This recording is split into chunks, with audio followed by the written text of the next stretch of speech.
Hello. Thank you all for coming.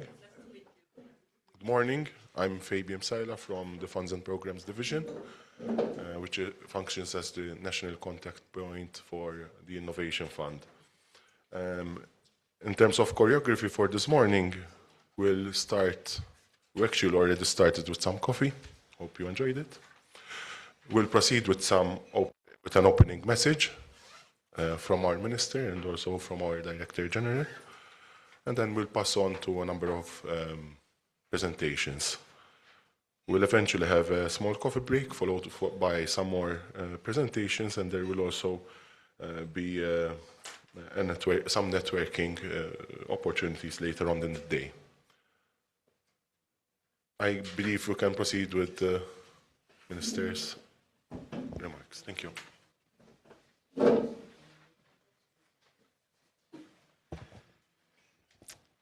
Good morning, and thank you for this opportunity. Today, Harry is no longer with us, so we can continue to our days accordingly. Distinguished guests, colleagues, ladies and gentlemen, it is a pleasure to welcome you to this Innovation Fund Information Day here in Valletta, organized by the Funds and Programs Division in its role as Malta's national contact point for the Innovation Fund. I would like to begin by thanking the Funds and Programs Division for the work they have put in organizing today's event, as well as our colleagues from the European Commission, DG Klima Sinja, and the European Investment Bank for their close collaboration and continued support. I also thank all of you for being here today, demonstrating a clear interest in innovation, sustainability, and Malta's role in Europe's green transition. The Innovation Fund is one of the European Union's most ambitious and strategic financing instruments. It is designed to support the commercial demonstration of how highly innovative low-carbon technologies, while strengthening Europe's industrial competitiveness and helping us meet our shared objective of climate neutrality by 2050. Financed through revenues from the EU emissions trading system, the Innovation Fund is expected to mobilize around €40 billion between 2020 and 2030.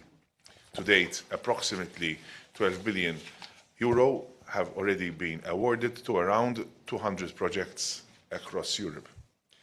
These figures alone demonstrate both the scale of the opportunity and the level of ambition behind this instrument.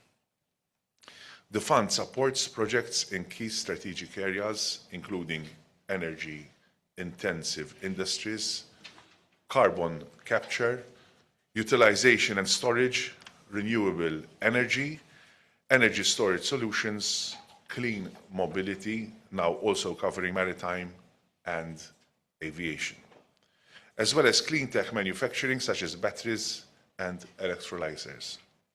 These are not abstract policy concepts, they are the building blocks of Europe's future economy. The 2025 Innovation Fund call, which will be presented in detail today, is the largest call to date, mobilizing approximately €5.2 billion. This includes substantial funding for net zero technologies, renewable hydrogen through auctions, and pilot projects for industrial heat. Funding can cover up to 60% of relevant project costs through grants and up to 100% under the auction mechanisms. This is a clear sign that Europe is not only setting climate targets, but is backing them with concrete financial support for innovative, first-of-a-kind projects capable of delivering real greenhouse gas reductions. Innovation Fund Info Days, such as today's, play a crucial role in ensuring that information about these opportunities are actually accessible to all. They help demystify the application process, and thus there is a need to share lessons learned as well as communicate best practices. This needs to be coupled with support for a more balanced geographical participation across member states. In Malta's scenario, while there has been growing interest in the Innovation Fund, we must also be honest with ourselves. To date, Malta has not yet secured a funded Innovation Fund project. This is precisely why today's event is so important. It is an opportunity to raise awareness, strengthen project pipelines, and provide hands-on guidance to potential applicants. Through the orientation dialogues taking place later today, local stakeholders will also have the chance to discuss their project ideas directly with representatives from the European Commission as well as the European Investment Bank. These exchanges are invaluable in helping project promoters assess eligibility, alignment, and maturity. It is a positive way of how we prepare ourselves to embrace the challenges that this process brings about. These applications go beyond the processes we are mainly accustomed to when using the funds made available to Malta as part of the multi-annual financial framework. We are competing with various other proposals and initiatives presented by other member states. Thus, we need to be bolder, stronger in forging a way forward. I would also like to highlight the importance of project development assistance, which will be presented by the European Investment Bank. This support is specifically designed to help promising but not yet mature projects become stronger, more competitive, and better positioned for future Innovation Fund calls. As government, we remain fully committed to supporting Maltese enterprises, researchers, and innovators in accessing European funding opportunities. We will continue to advocate at European level for improved geographical balance, while at national level, we will keep strengthening our capacity to guide and support applicants throughout the entire project life cycle. Today is not just about information. It is about ambition. It is about encouraging Maltese stakeholders to think bigger, to collaborate, and to position themselves at the forefront of Europe's clean tech and net zero transition. The greater the challenges, the higher the stakes, the larger the success.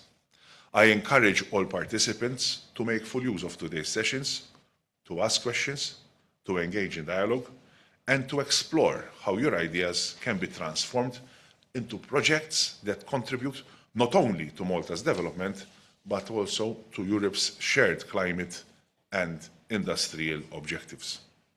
We can achieve more for our country working together and in unison.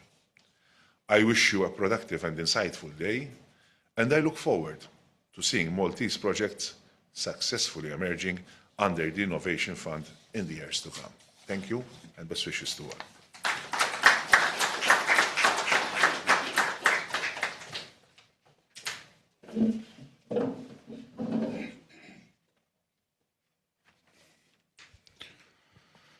Honourable Minister, Permanent Secretary, distinguished guests, representatives from the European Commission, the European Climate, Infrastructure and Environment Executive Agency, CINEA, and the European Investment Bank, colleagues and all participants, good morning. It is our pleasure to welcome you to today's Innovation Fund Info Day. This gathering, receiving various stakeholders from the local clean tech ecosystem, truly reflects Malta's commitment to accelerating its transition towards a climate-neutral future. As the national contact point for the Innovation Fund, the Funds and Programmes Division is proud to be hosting this Info Day and acting as a catalyst in helping promising and decarbonizing solutions come to fruition.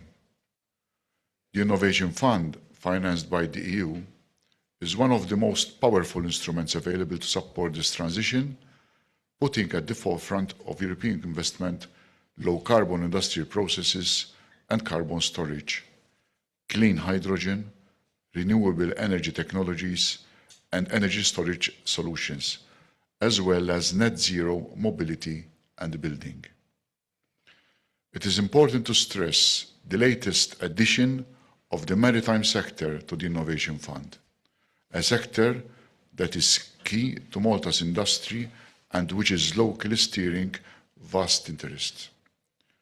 We welcome and thank our colleagues from Brussels who are joining us to deliver this Info Day, Ms. Susanna Galloni and Mr. Alban Vital from Cinea, Mr. Tasos Katsikas and Konstantin Kulik from EIB, Mr.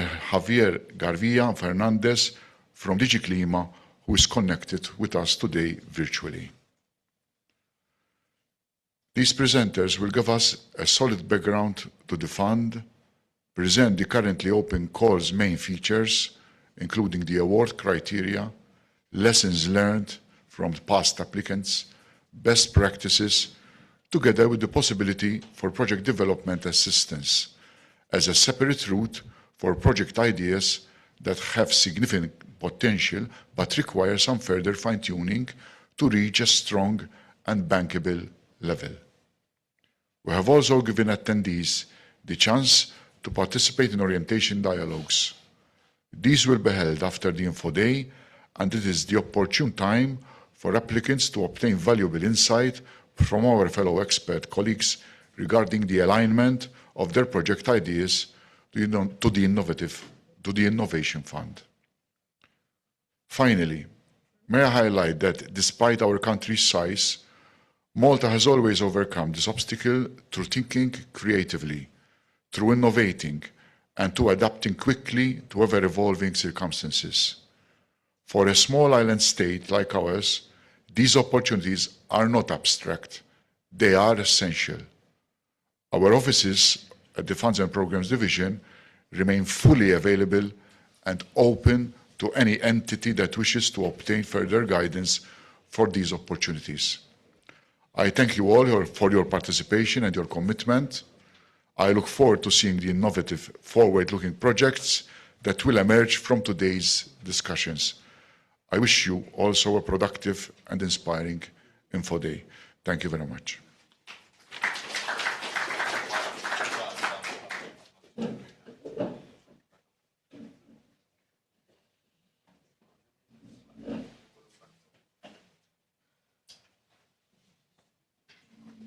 Hi, next we're going to have a very short presentation by our hosts today, Servizzi Ewropej of Malta.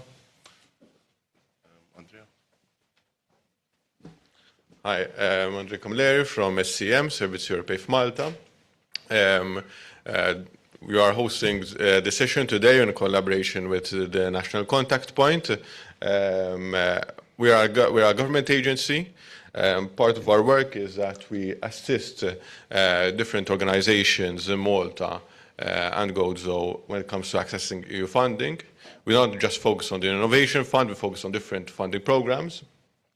Throughout the year, we host a number of different activities, such as information sessions about different EU funding programs. What we also do, we also organize training sessions, specifically on how to apply for EU funding and how to implement EU-funded projects.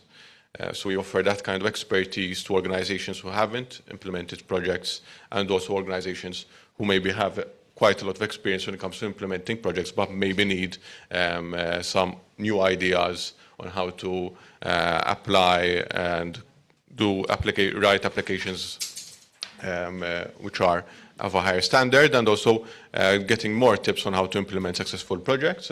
We also organize meetings with organizations to understand what kind of project ideas they have and match those project ideas with appropriate EU funding programs. And we assist in that way in getting those ideas to the market and actually finding ways to access EU funding with those ideas. We also assist in the application process, where we can assist in provide information on how to write the application form, assist in writing of the application form, and we also help the organizations throughout the entire application process to understand what documentation they need to add to the application form. And also we offer a service where we assist in the implementation of the projects. We do not help them implement the projects on a day-to-day basis, but we offer support in guiding them through the implementation process with any questions that they might have. This is a bit of a brief overview of our services. We assist, as I said at the start, we assist organizations, all types of organizations, so both public entities, NGOs, and also the private sector. And in a nutshell, this is our services. These are our details. Our premises are easy to find. You are in it currently, so obviously you've all managed to find our offices. There's our number and also our email address, which if anyone wants to get in contact with us after today. Thank you very much.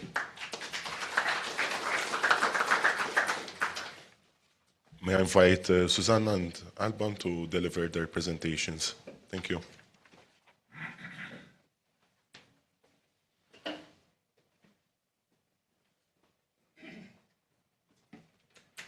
Well, good morning, everyone.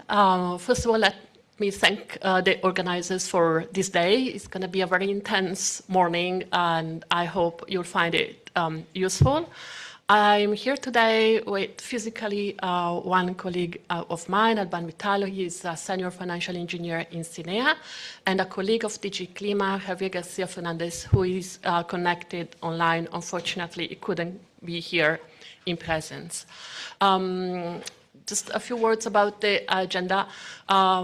It is not exactly how in the program you have received as a structure, but in practice is the same. In order to try to keep the time, we found that it was more effective to go call by call. As I said, it's going to be a pretty intense morning, so bear with us. We'll do our best to be clear, and we are here for Q&A at the end of the presentations in case. Just a disclaimer, we are doing our best, but we can make mistakes. So whatever we say has to be checked against the call documents that always take priority. If you have a doubt, there is a way to contact us via the help desk. So a few words about the evolution of the Innovation Fund. We heard is the largest fund to finance low-carbon technologies. We started back in 2020, so we are getting, I wouldn't say old, but more experienced. And with time, we try to address better what were the policy needs in terms of type of calls and also topics to be covered. So there has been quite some developments that brought us to 2025, where we published 3 calls: the net zero call, where there are 5 topics, the hydrogen auction, where there are 2 topics, and the heat auction, which is a brand new instrument that has 3 different topics. Just in short about the Innovation Fund portfolio, at the moment we are about financing 276 projects for almost 16 billion euros, and we cover 28 countries. Unfortunately, Malta, as we heard, is not one of them, but we are pretty much sure that we will have Malta next year. That's so we count on you. That's the portfolio by sector at the moment. As you can see, there is a large spread and a large also coverage of different industrial activities, energy-intensive industries, manufacturing, renewables, energy storage, and then mobility and building. As we heard, mobility has been added last year to the calls, and is at the moment taking 6% of the share, but growing. So which call you should apply for? Well, it depends. Each call has its own specificities, as we will hear. In short, we'll have the hydrogen auction. The total budget is 1.3 billion, and that's for hydrogen production, of course. And then there is a brand new instrument, the heat action. The budget is 1 billion euros, and that's for heat production. And then there is the net zero technology call, which is for, we call it the regular call because it's the one that has been running for longer, even though there have been changes in it, and the total budget is almost 3 billion euros. Those are further details, no need for me to go through them. You will get the slides, but one very important point of attention, you have the links here to the info days that we had back in December in Brussels. During the info days, we were able to provide much more information that we will be able to provide today. So I really encourage you to follow the links and to follow the recordings and the presentations that are there. Also, all the information is published in the Funding and Tender portal. There are Q&As which are useful because they address the most common, let's say, I wouldn't call them issues, but questions that applicants had. So if you're thinking about applying or if you would like to learn more, I encourage you to follow those links. And now, in the interest of time, I'm leaving the floor to my colleague for the net zero technology call. Thanks, Alban.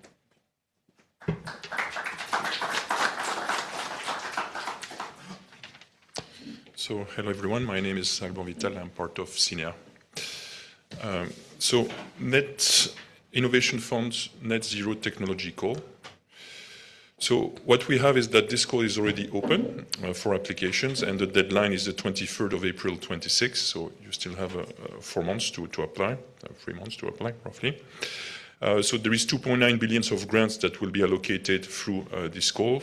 And then we've got the usual grant as a service, but it's only for specific countries which have allocated additional funds to that, and some PDA that is potentially available for the applications which are not successful. For the successful applications which are not retained by the selections, then they will be awarded the step still. How is the selection done? So you've got 5 major award criteria, which are degree of innovation, GHG, so greenhouse gas emission avoidance potential, project maturity, replicability, and cost efficiency. On top of that, you've got 3 bonus points. So I'll go through each of those 5 award criteria in details. And the way the grant distribution works is that it's a lump sum contributions, which means that you're paid based on activity that you've performed, so not specifically cost that you incurred, but activity and milestone and deliverables that you reached. And the amount that you receive is up to 60% of the relevant costs. The relevant cost is a calculation that needs to be done by you, but follows strict guidelines, and I will explain that further. Up to 40% of this grant amount can be paid at financial close, and at least 10% needs to be paid after entry into operations. The rest generally is paid during the construction. There are, in this net zero technology calls, 5 topics, which means that when you apply, you need to select which topics fits your project. So you've got 3 topics which are based on size, and those are the large scale, medium scale, and small scale topics. And you see the criteria for each of the topics is the amount of capital expenditure your project has. And by capital expenditure, here we mean the overall capital expenditure of the project, not only the one which are eligible for the relevant cost, but the overall capex of the project. So depending on the capex size of your project, you select in which of the large, medium, or small scale you fit in. And if you fit in one of those 3 buckets, then you can see the topic the budget per topic, so 1.2 billion for the large scale, 300 million for the medium, and 100 million for the small scale. The activity or the sectors which are covered by those 3 topics is are the activities listed in Annex 1 and 3 of the ETS directive. That includes carbon capture usage or the development of substitute products, carbon capture storage, renewable energy, energy storage technologies, and maritime and aviation. Then you have a further 2 categories. One which is clean tech manufacturing, and it's for the production and manufacturing of components which are, so it can be intermediate components or final components, which are used in renewable energy, electrolyzers and fuel cells manufacturing, energy storage solutions or heat pumps. So here typically, when you're manufacturing a part of the elements, then that's the type, and you're fitting within one of the sectors mentioned, that's the type of topics that we need to select. And then the last sector, the last topic is the pilot project. So it's for highly innovative and deeply decarbonized solutions. Obviously, it's typically when it's pre-commercial, you want to test a new technology, typically that, and will have a shorter time frame in the life of your project. Then the pilot topic is the one that suits the best. So now we move to the award criteria. And on the award criteria, so you've got the five award criteria. So the first one is the degree of innovations. So the degree of innovations, you will need to explain how innovative your project is. So typically, you will need to define a state-of-the-art project at the European level, which is the best possible technology similar to what you're proposing, and explain how you go beyond that technology. The GHG emission avoidance potential, so you have three portions in that you've got absolute emission avoidance, so typically how much emission you manage to avoid with your project compared to a standard project. The relative emission avoidance, as well as calculations, quality of calculations of the two previous GHG calculations. Then the project maturity. The project maturity is split in three, between the technical maturity of the project, the financial maturity, and the operational maturity. And I'll go to that in details in the rest. So that, on replicability, the replicability is split in two sub-criteria, the efficiency gain and the multiple environmental impact, and that includes the do not significant harm clause, and the contribution to Europe industrial leadership and competitiveness. And finally, on cost efficiency, you've got the cost efficiency ratio, which is automatically calculated when you fill in the financial information file. And then there is a quality of the relevant cost calculations, which is an assessment on how good the relevant cost has been calculated. You have on top of that 3 bonus points, one for the net carbon removals, one for the project which are coordinated and implemented by SMEs, and then one for the project which are applying under the maritime sectors. So you need, when you apply under the maritime sectors, in the GHG methodology, you need to select the mobility/transport methodology in order to be eligible for that maritime sector bonus point. So what are the changes compared to last year's call? So often we've got a lot of resubmissions. To give you an example, last year we had hundreds of resubmissions. So there is a lot of competitions and people reapply, and sometimes they reapply 2 or 3 times. And so here we highlight what are the main differences compared to last year's call. So this year there is the do not significant harm compliance that my colleague Javier will present in more details. Regarding to the EV battery cells productions, they are now eligible for this call, while they were not last year. They had a specific battery call dedicated to them. The hydrogen productions this year is limited to the pilot and the small-scale projects. So typically, if you produce RFNBO or if you produce low-carbon hydrogen, it's excluded. You do not qualify for the large and medium-scale project, but you qualify only for pilot and small-scale. And then there is this new bonus point for the SMEs. And I also encourage you to read in detail the call text, because there is always some small variation from one year to the next, where we try to improve the clarity of the text, and obviously only the call text of this year, 2025, takes precedence over all the other documents. So on the general decarbonization topics, so here I'm talking about the large scale, medium scale, and small scale, so the general buckets. The objective is to accelerate the decarbonization of sectors covered under the EU emission trading schemes, so the one listed in Annex 1 and 3 of the ETS directive. including the development of products substituting a carbon-intensive one. So if you're, let's say, if you look at one of the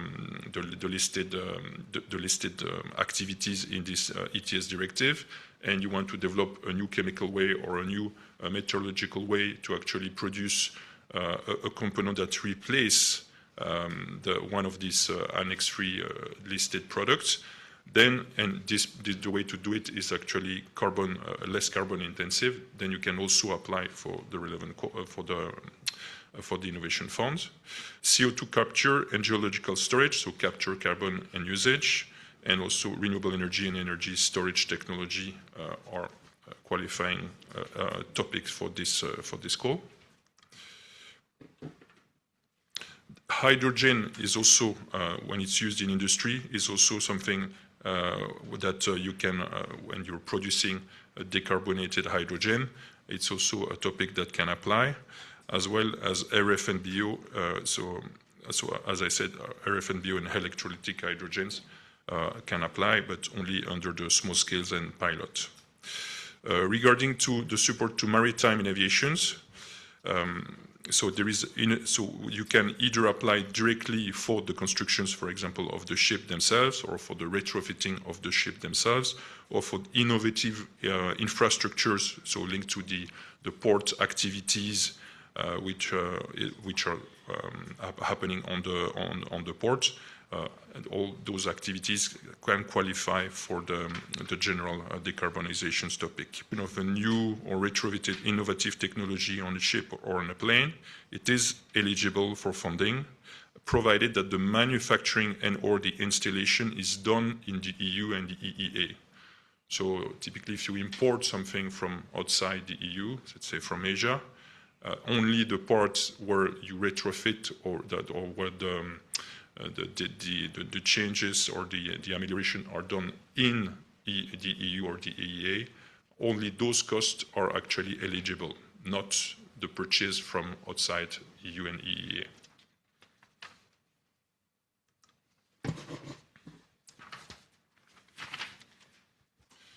On the clean tech manufacturing topics, so here the objective is innovative manufacturing in clean tech, so for renewable energy, energy storage, hydrogen productions or consumptions, and heat pumps productions. So it's to build an industrial capacity, a technology leadership, and supply resilience within the EU. So you've got here the listed sectors which can apply for this manufacturing topic, and it can be either the production of components or the production of the final equipment under any of those topics.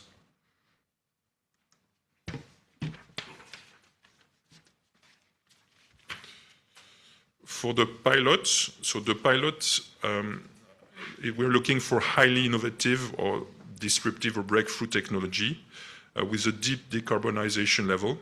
So here you need to achieve a decarbonization level which is 75% of CO2 reductions, while in the other topics, so the general topics or the manufacturing topics, the decarbonization level is only 50%. So that's why this pilot topic only apply to specific highly decarbonizing projects. Any sectors which are listed in the EU ETS directive in Annex 1 and 3 is eligible. Same thing, you've got also carbon capture usage, CO2 storage, renewable and energy installations, which are eligible under the pilot topic.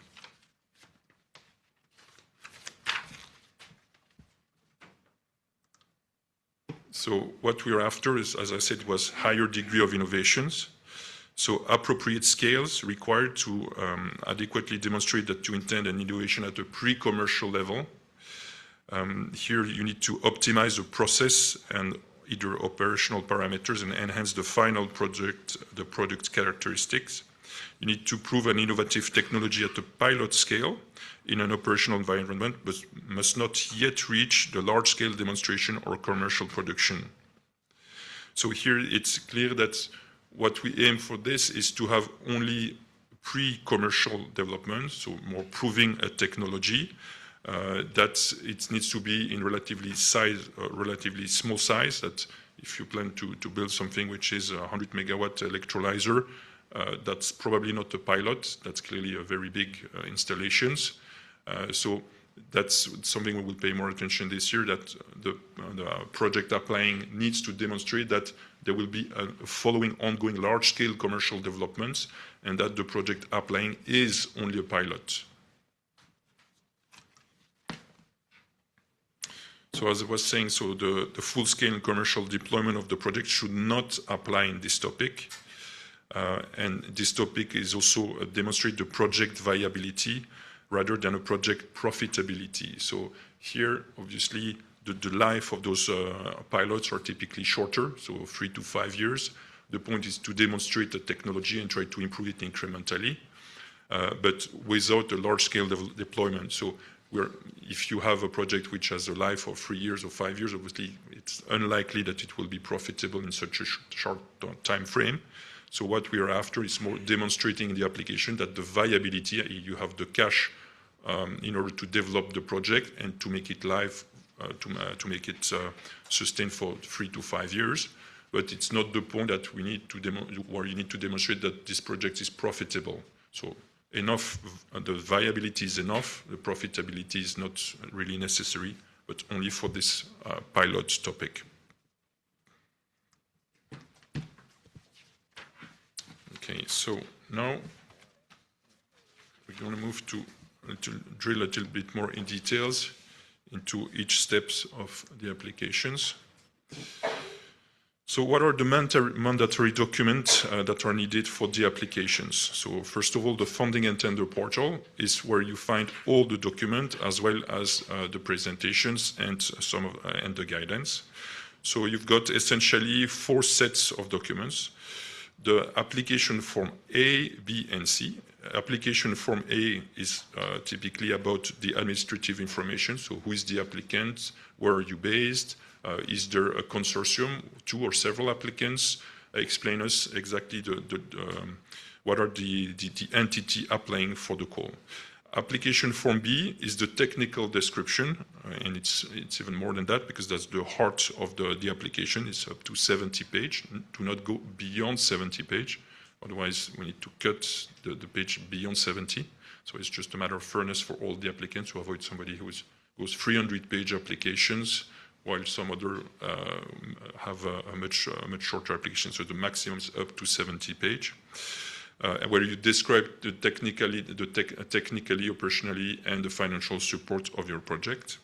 And the part C is about the project contribution to the EU KPI. So it's more financial data point and technical data point and characteristic of your project, which will be used in order to do some knowledge sharing and some data comparison. And the last column is very long, and it's probably the most important, is all the mandatory annex and supporting document. So I insist on the word mandatory because they are literally part and the heart of the applications. So you've got a detailed budget table, which is the relevant cost calculators, which we call financial information file. So that's an Excel spreadsheet. And this Excel spreadsheet, when you fill it in following the relevant cost methodology, then you have the relevant cost calculation that will be calculated. And the relevant cost calculation is actually what you need to know in order to know if you're eligible for a grant. So when you apply, the first thing you need to know or to do, you need to check that you're actually first check that you're actually eligible in terms of the categories or the type of activities that you do. But once you feel that, okay, that's fine, I fit into one of the categories, I want to fill in the financial information file to check if I have a relevant cost, and the grant is up to 60% of that relevant cost. So don't wait, don't do the full application, and then you fill in the fifth and realize you don't have a relevant cost, because it means you don't have a right to a grant. So all the application work will be gone and done for nothing. So fill in the financial information file correctly and accurately and completely in order to check if you've got a relevant cost, and then you know that up to 60% of that amount is a potential grant that you may get. So you've got the other portion, so participation, information, Gantt chart, GHG, emission avoidance, feasibility study, business plan, detailed financial model, project shoulder financial resource, support to projects, terms of supply, and extended Part C forms. All those are mandatory. They're well explained in the call texts in details, and I'll go through some of those in more details as well.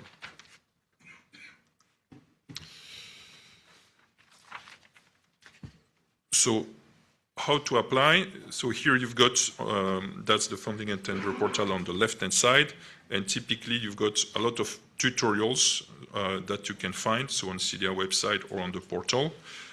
You've got the info day recording. I would really encourage you to watch those tutorial videos. Some of them are short, but really they helps you understand, okay, how do I fill in the various documents, what I need to pay attention for. It's really a simple guide video that helps you to fill in correctly the various forms and mandatory annex. It's not time lost. It's actually, I think you gain time by watching those videos first, rather than trying to fill in the form, which sometimes may be tricky. And then you realize that it has not been formed. It will help you make sure that the way you fill that in is as per what we expect. So when we start the assessment, the first step, before we go for the 5 awards criteria that I mentioned earlier, we go to the admissibility and eligibility criteria. So the admissibility and eligibility criteria is just to know if the information that you've sent is, in short, admissible. So, i.e., we want to see all the mandatory annex. It needs to be complete, readable, accessible, and printable, and respect the page limit. The eligibility criteria is about is the entity which is applying a legal entity. So we don't accept private person, we accept only legal entities. Is the entities, so the project must be located in the EEA. Why? It's important to notice that the legal entity that apply can be established anywhere in the world. So you could have, you could have a Brazilian entity applying. However, the activity developed by that Brazilian legal entity needs to be located, obviously, in the EEA, so i.e. EU member state plus Iceland, Liechtenstein, and Norway. And the project must close within 4 years. So from the signing of the grant, you have 4 years to reach financial close. And then after that, you need to operate for at least 5 years after entry into operation, with an exceptions for small scale and pilots, which needs to operate only for 3 years. And then, as I was saying, you need to be on eligible activities, and the grant that you request cannot be above 60% of the relevant cost. Well, geographical location for maritime projects. So for maritime project, when the project concerns investments on ship, those ships must, when they operate, carry a flag of an EU member or an EEA country, and call on port under the jurisdiction of EU member states or EEA country at least 15% of their calls over 2 years. If the ships are not wearing an EEA flag or EU flag, then they must call on port under the jurisdiction of an EU member state or EEA country at least 30% of their call over a 2-year period. In case when you perform a service or support activity in ports under the jurisdiction of an EU member state and EEA country, so if it's an activity, a port activity that you develop, it needs to be in the EEA. And when the project concerns an investment in a port infrastructure, the port must be also under the jurisdiction of an EEA country. So typical example of an infrastructure activity, so renewable alternative fuel bunkering activities or some container transshipment activities for ports, which are eligible but needs to be obviously in an EEA port.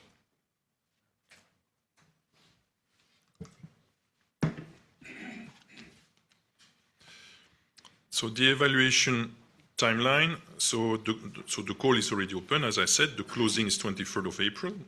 Then, during the evaluations, last from April to October, as you will say, it's fairly long to evaluate, but last year we had more than 300 applications, so when you need to evaluate several hundred page times 300 applications, that takes a bit of time. Then the result is for Q4 2026, and then we negotiate the grant agreement with the project that are selected, and we signed the grant agreement in March 27.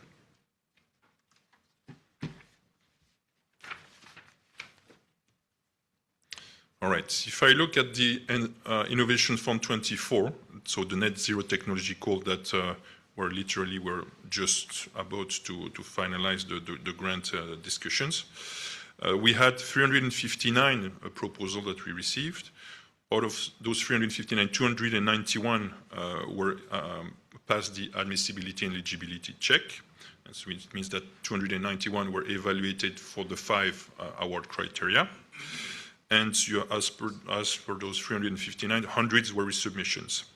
So in the evaluations, so 36% failed the evaluations, and then we ended up with 17% being selected, which are 61 projects, and 28% which are actually passed the evaluations but are outside of the funding range because they didn't score high enough, and the pot of money that is available to us was also reaching its limit. Then those ones receive the step still, but unfortunately are not given funds under the Innovation Fund.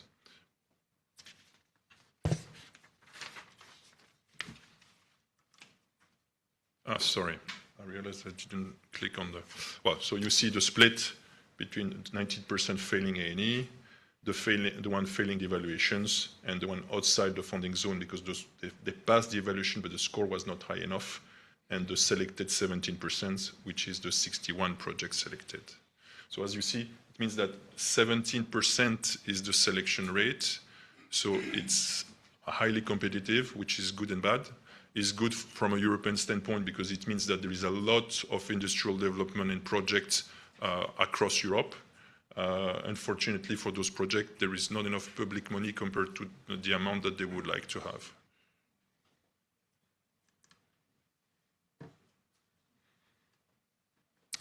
On the failure, so the failure rate per award criteria, so you see here you got innovation, GHG, technical maturity, financial maturity, operational maturity, and cost efficiency. On replicability, everybody passed. And you see that the financial maturity with 32% is by far the criteria where most of the project failed. And then it's followed by technical maturity at 13% and then operational maturity. So that's why you need to focus on every award criteria because you need to pass all of them. But particular attention needs to be brought to the financial and technical maturity.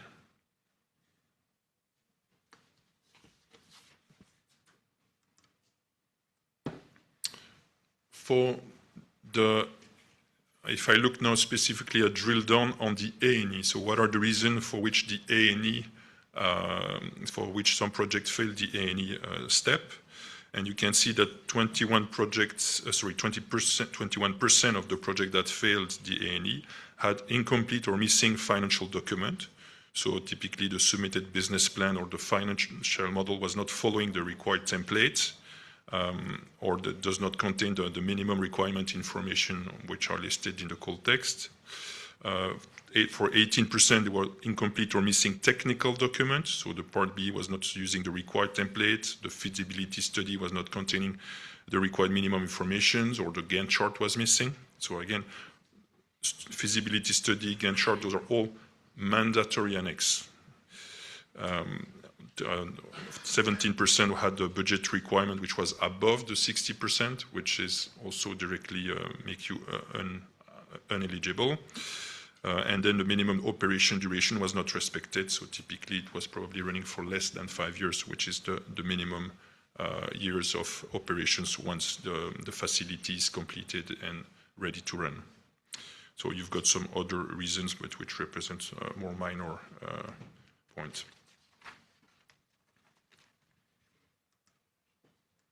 So now we'll move.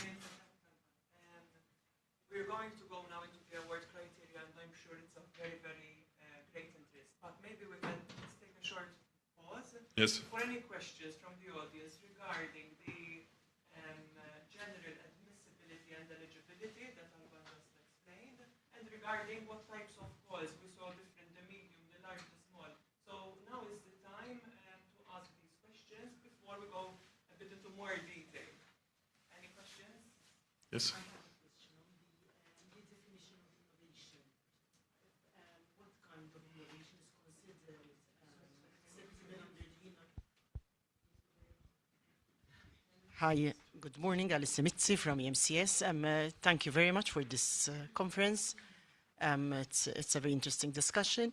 What I wanted to understand a bit better, maybe if you can give us some insights of the kind of innovation that is acceptable under the Innovation Fund.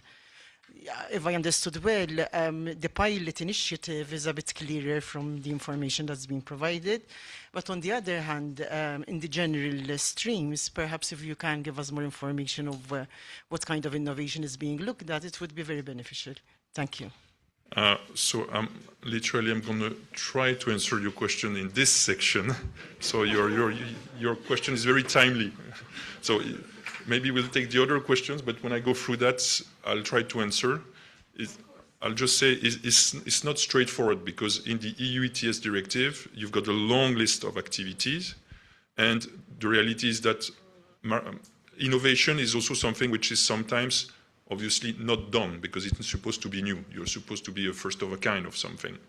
So how do you tell that you're a first of a kind? And well, I guess you look what is the existing and you explain why you're better and more efficient and why it's innovative compared to the state of the art in existence.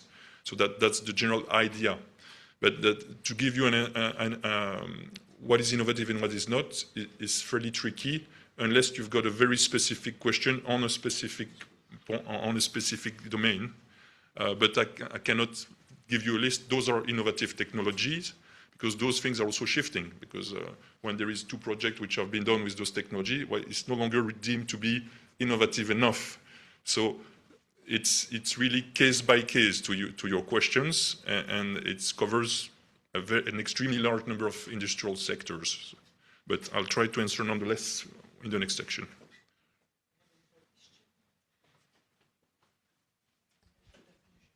Quick. Yes.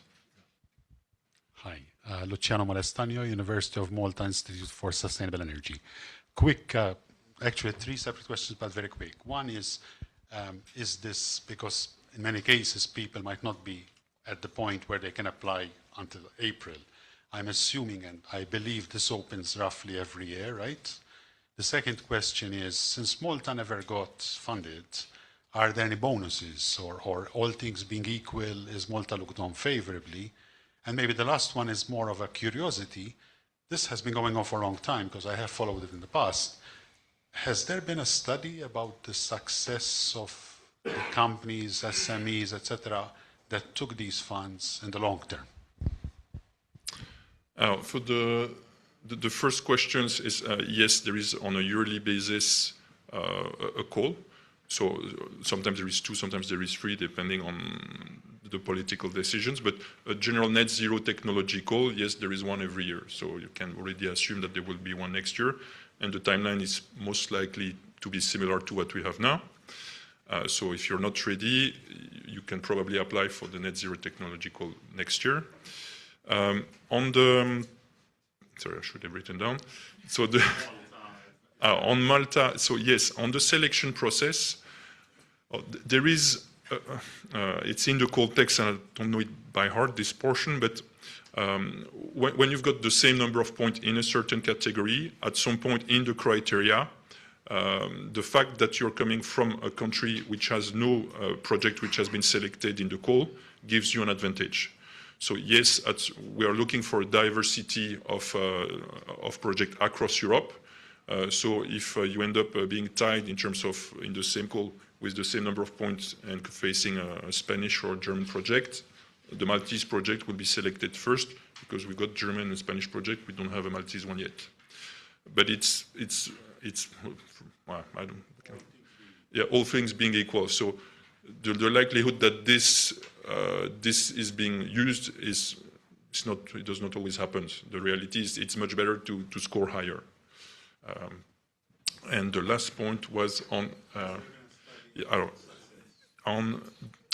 So the fund is only started in 2020. So 5 years may seem a long time for us. In reality, the project we look at often they take literally 5 years to enter into operations. So we say financial close before 4 years, but often you take another 2 to 3 years to actually build the whole plant and then to start producing. So we have very few projects which are, so they're moving along the way, but in the industrial timeline, 5 years is very short. So yes, we've got some, on an annual basis, we are producing a public report on the activities of the innovation funds, which you can have a look at. And we try to track and explain the development of each of the sectors and the general portfolio evolutions. But at the same time, given the timeline of the thing we're trying to move, 5 years is not long enough to have a good grasp on is it successful or not. I guess my personal take would be we'll know that in 10 years. That's just me speaking, huh? Not, but that's just the reality of industrial projects in the EU. It's.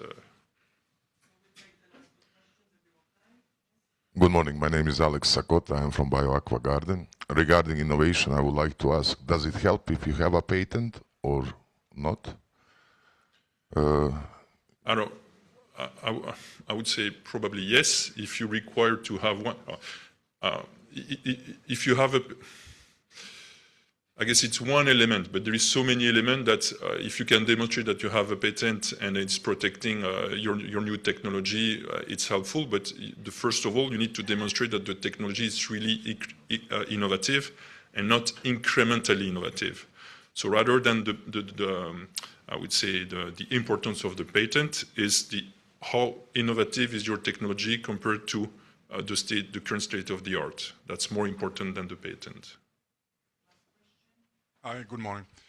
In respect to the pilot project topic, you mentioned that you need to achieve 72% decarbonization. 75, yes. 75, okay. Yeah. And not the project profitability, but the project viability. Yes. If the project is a pilot project, and you said it's a small scale, the question is, on viability, is that the project per se needs to be viable, or the long-term commercial solution that needs to be... Is the project per se. So if it's a pilot, it's not a small scale. Huh? So it's either you got the generic topic, large, medium, small, okay. 3 topics, yes. And you've got 2 others, pilots and manufacturing. If you're in pilots, what we ask is you need to demonstrate that you've got the funds to run your project for, if it's a 3-year pilot project, for 3 years.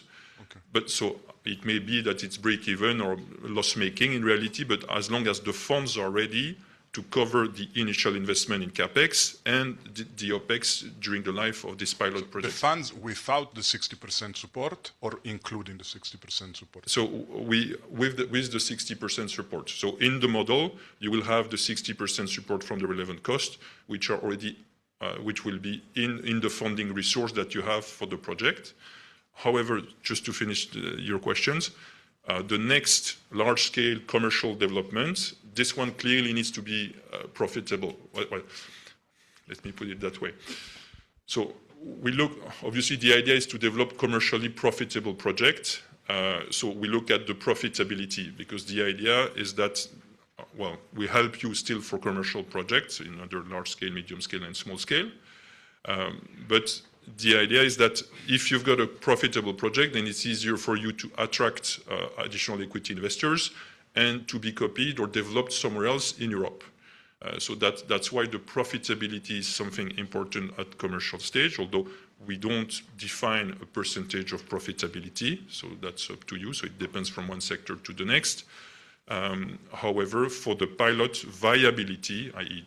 enough cash to make sure that the project is constructed and run for the life of the project is enough. Okay. The 75 decarbonization for the pilot, how do you calculate the 75 compared to what? considering that it's a pilot, so it's something that doesn't exist.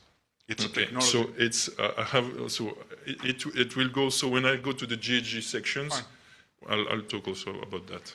Thank you. So degree of innovation. Oops, sorry. All right. So on the degree of innovation, then just back up. All right. So on the degree of innovation, so we've got the application form, the part B, so also the section. So it's in section 1 of application form part B that you need to actually fill in the degree of innovations explanations.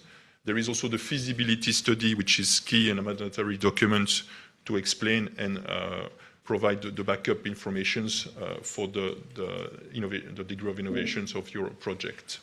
And if you have any due diligence, that's also something that it can be helpful in order to show any kind of additional technical due diligence that you would have, or some kind of a early proof of concept that could be useful.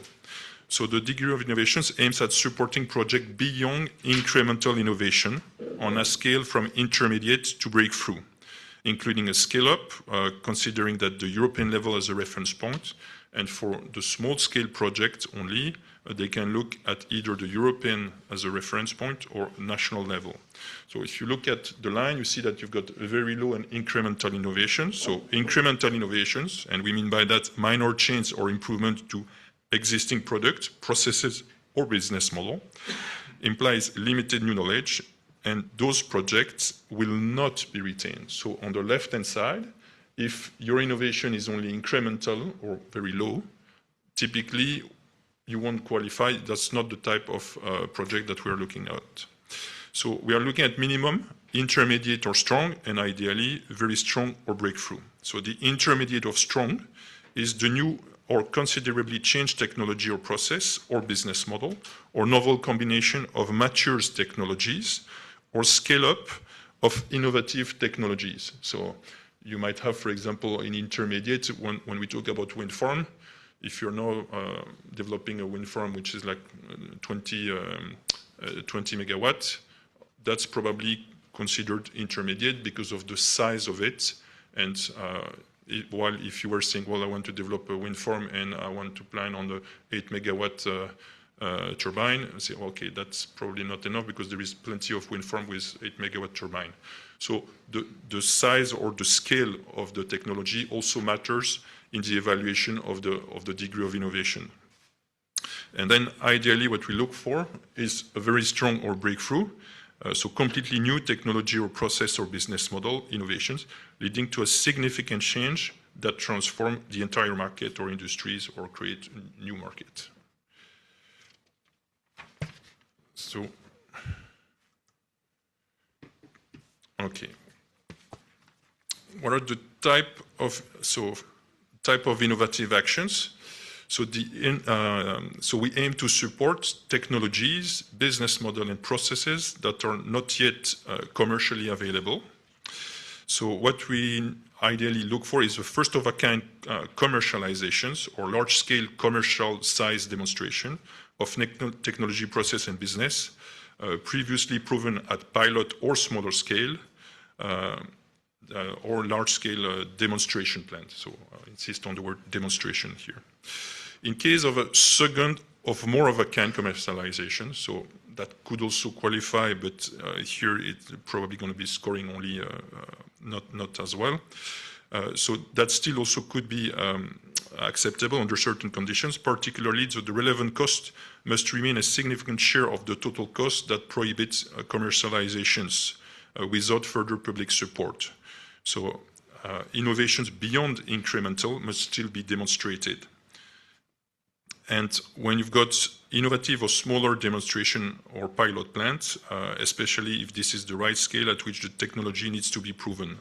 So when it's a smaller plant, just demonstrate that it would not make sense to actually run or develop a large plant directly, that you need to test or prove a technology, a new technology first. And for the projects that are aiming at demonstrating a scale-up, of innovative technique, process, or technologies for their broad rollout. That's also scaling up is also something which is allowed under the innovation definition.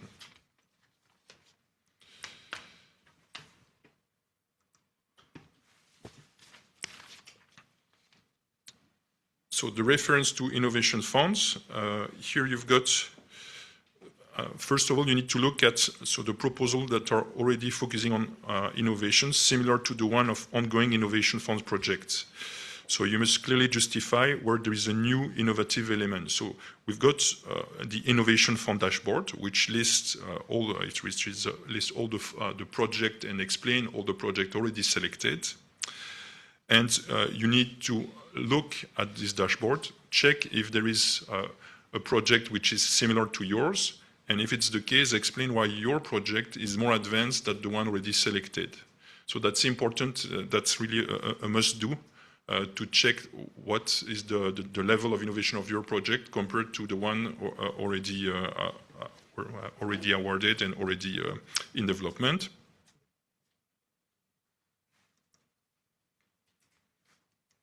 Sorry, because here my order of slides is not quite the same.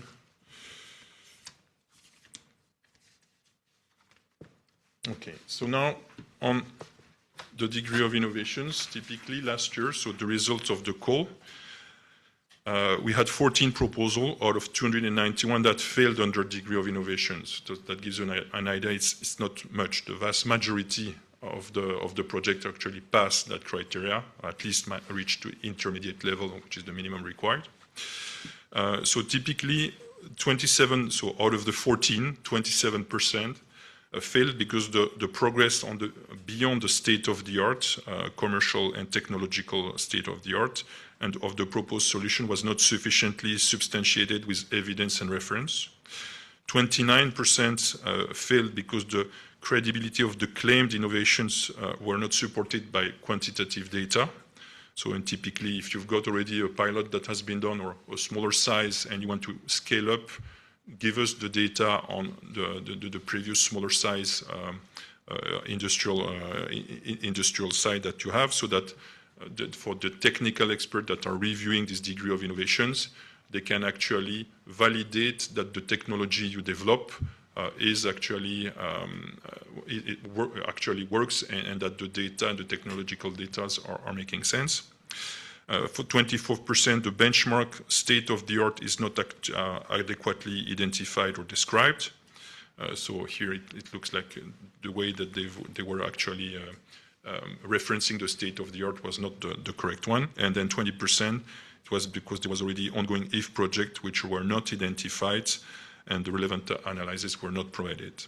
So identify your state of the art is key. Check if there is not other innovation fund projects and provide any data that could back up the veracity of the technology you develop.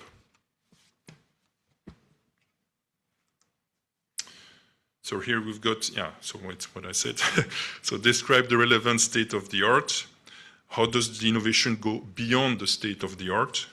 And compare the key performance data versus the state of the art. So it's important that you actually do those 3 steps in order to ensure that you pass the degree of innovations, or that you can demonstrate when the technical experts are assessing that your project is innovative enough. Okay, so now we'll go to the second. I'm not sure where I am on time, but I'll keep going and let me know if I need to go quicker. So on the GHG emission, so the avoidance potential. So the purpose is this is a key criteria at the heart of the innovation fund. There is the innovation block, and there is the demonstration that you reach 50% reduction on greenhouse gas, or 75 for the pilot. And that's the way to do that is this criterion. So it's prioritizing the calculation on GHG. So you've got in part B in section 2.1, 2.2, and 2.3. Those are where you have to explain the GHG methodology. And then you've got a GHG emission avoidance calculator. Sorry, that you see at the bottom, the GHG emission avoidance calculator, which is a mandatory annex.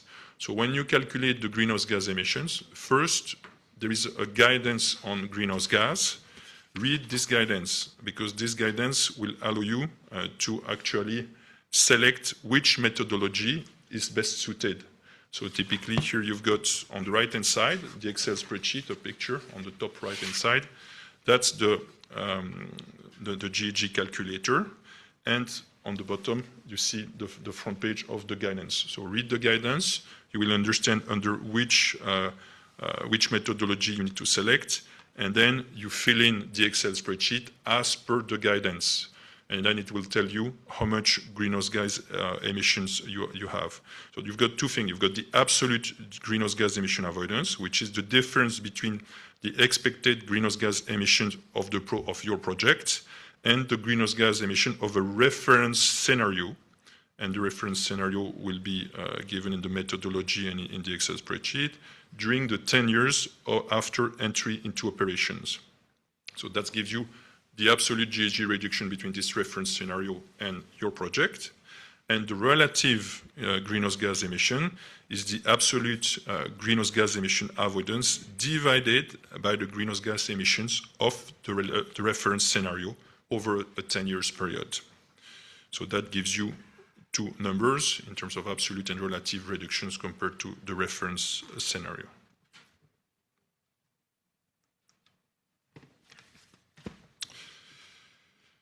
So on the quality and credibility, which is the last point in the greenhouse gas, so you've got absolute, relative GHG reductions. And then the last point is quality of the GHG emission avoidance calculation and minimum requirement. So the external expert will assess the quality and credibility of your calculation of GHG emission avoidance potential. So in case the issue on the quality of the calculations, typically including reliability, margin of uncertainty of key parameters or key assumptions, some point may be reduced. So there is a score that will be given by them for this quality of GHG emission avoidance. And in case the GHG emission avoidance calculation, if the methodology is incorrectly applied or the application documents have not been filled correctly, so for example, the Excel spreadsheet is partially filled or not filled at all, then this sub-criterion will be below the minimum threshold, and then the application will be rejected.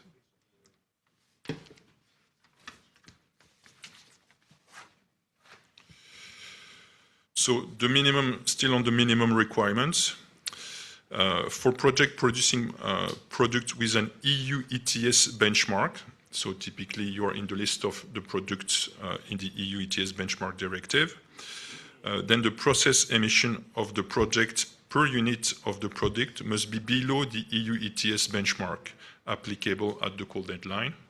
So that's if you produce something which has an ETS benchmark, that's the level of GHG that you produce clearly needs to be below that benchmark. You also must demonstrate compliance with the do not significant harm principle for the environmental objective, which is called climate change mitigation. And lastly, the relative GHG emission avoidance, as I said, must be at least 50% for all the topics and 75% for the pilot. The proposal, so yeah, you need absolutely to meet those 50 and 75% reductions, otherwise the project is rejected. So you can see that it's clear that innovation, its requirements, and greenhouse gas reduction, those are the two pillar requirements. And after that, the assessment on the various maturity topic. So here what we've got is on the 15 proposals that failed the GHG emission. So again, we had 291 proposals that passed, and at that stage, 15% failed under GHG. So basically, you've got roughly 5%. You've got 40% that failed because they had the wrong assumption, data were not provided, or there was not backing up or supporting evidence for the data in the GHG calculations. There was error in the definition of the reference scenario for 27%. There was issue with system boundaries and time boundaries of the GHG calculation for 13%. And there was a wrong application of specific provision in the methodology for also 13%.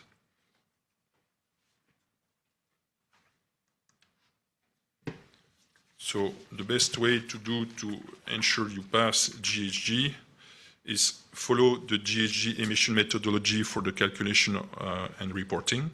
So identify the principal product and then use the correct emission factors. Then justify the choice made in the application of the GHG avoidance methodology, and then back all the assumptions and claim with necessary supporting evidence.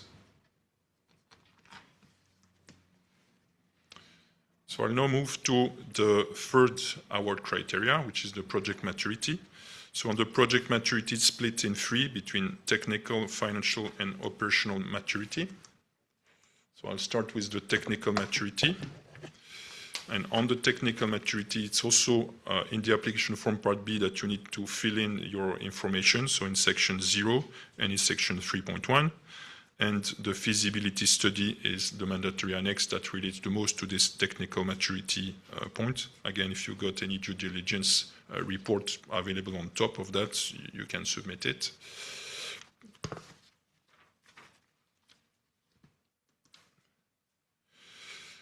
So technical feasibility. So the technical maturity, you need to demonstrate your technical feasibility. So explain the degree of technology readiness and of the proposed solution, and the technical feasibility of delivering the expected output. And here we mean in terms of the quality of the product and in terms of volume of the product. So typically, you need to provide a robust and credible assumptions used for operational characteristic of the plant and estimation of the expected output. You need also to provide clear reference to the relevant part of the feasibility study and other supporting documents, so that it makes it easier for us if you say, okay, as demonstrated in the feasibility study on page X, we can see that the reduction of the oxide of that metal has achieved the level of the grade necessary in order to be used in the production of our final product. So please be as clear as possible when you explain your technology, when you demonstrate with data that the technology is working in terms of quality of the product and in terms of the volume of the quantum of volume produced. And for the maritime sector, the description of existing vessel, if applicable, and the detail on the operational area, shipbuilding and location and servicing work is also requested. So typically here, if you were to use an existing vessel or to purchase a vessel from abroad, okay, those costs of existing vessel or purchase from a vessel from abroad cannot go in the relevant costs. However, you still need to explain, okay, where is that ship coming from, where is it sourced, and to give us some context so that we understand the full picture and not talking just about the retrofitting or the improvement on the ship that you will do.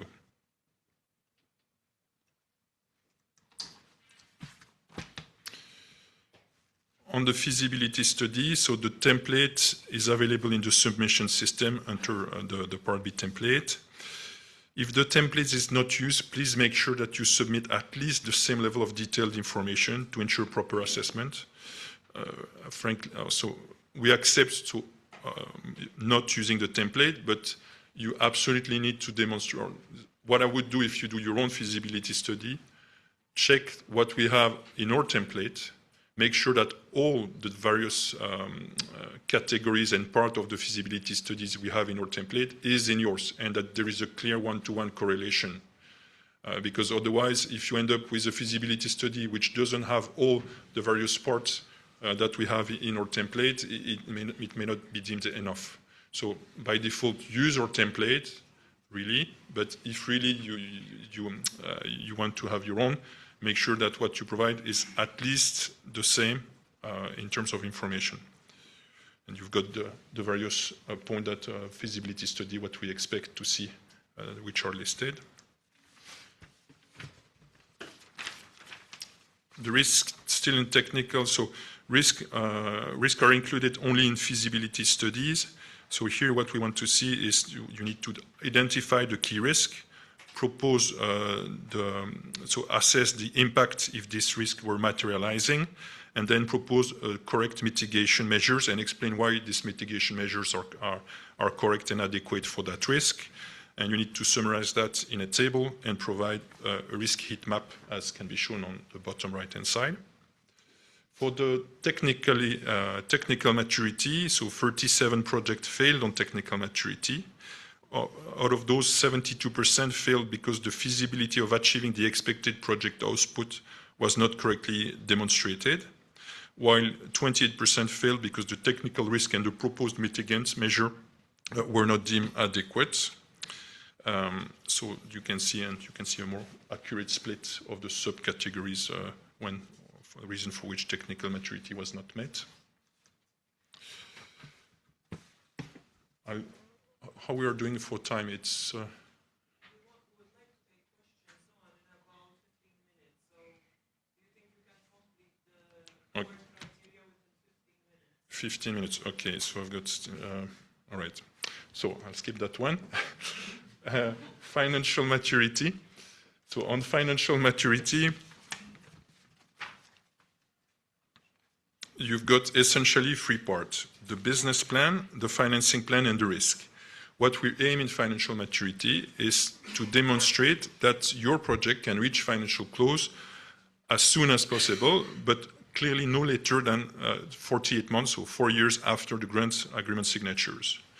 On the business plan side, what we've got is that you need to demonstrate the credibility of the business model and the plan, the robustness of the cash flow projections, and the viability or the profitability of the project. On the financing plan, you need to demonstrate the soundness of the financing plan and the solidity of the commitment of project funders. And for the risk, it's also about understanding the business and financial risk and providing the accurate mitigation measures. What are the key documents? So here the list is a bit more exhaustive, so a bit longer. So the business plan is a mandatory annex. Again, there is a template. If you don't use it, make sure that for your own business plan has the same section at least that what is in the mandatory template. The application form part B in financial maturity sections is where you put in the heart of the financial maturity explanations. The financial information file is the mandatory annex where you calculate the relevant costs. So I talked about that at the beginning. So start by filling in, so reading the relevant cost methodology and filling this financial information file. That's really key. We've got several projects sometimes that you can see that they've done all the work, all the presentation, all the preparation, all the documents, all the support letters. And then when you look at the financial information file, relevant cost 0. And so that's nice, but unfortunately you're not eligible for a grant. And it means hours, well, hundreds of hours of work given the intensiveness of the application are lost. So it's point number one to do. Application of the detailed financial model. So that's also a mandatory annex. So this one is your format. So we explain what we want to see at the minimum. So funding, source and uses, P&L, cash flow, balance sheet, sensitivity analysis. But that's your own model. So what we want to see is when we look at the financial information file, which is, I would say, a short form model, but which is standardized across all the projects, which allows us to compare apple with apple.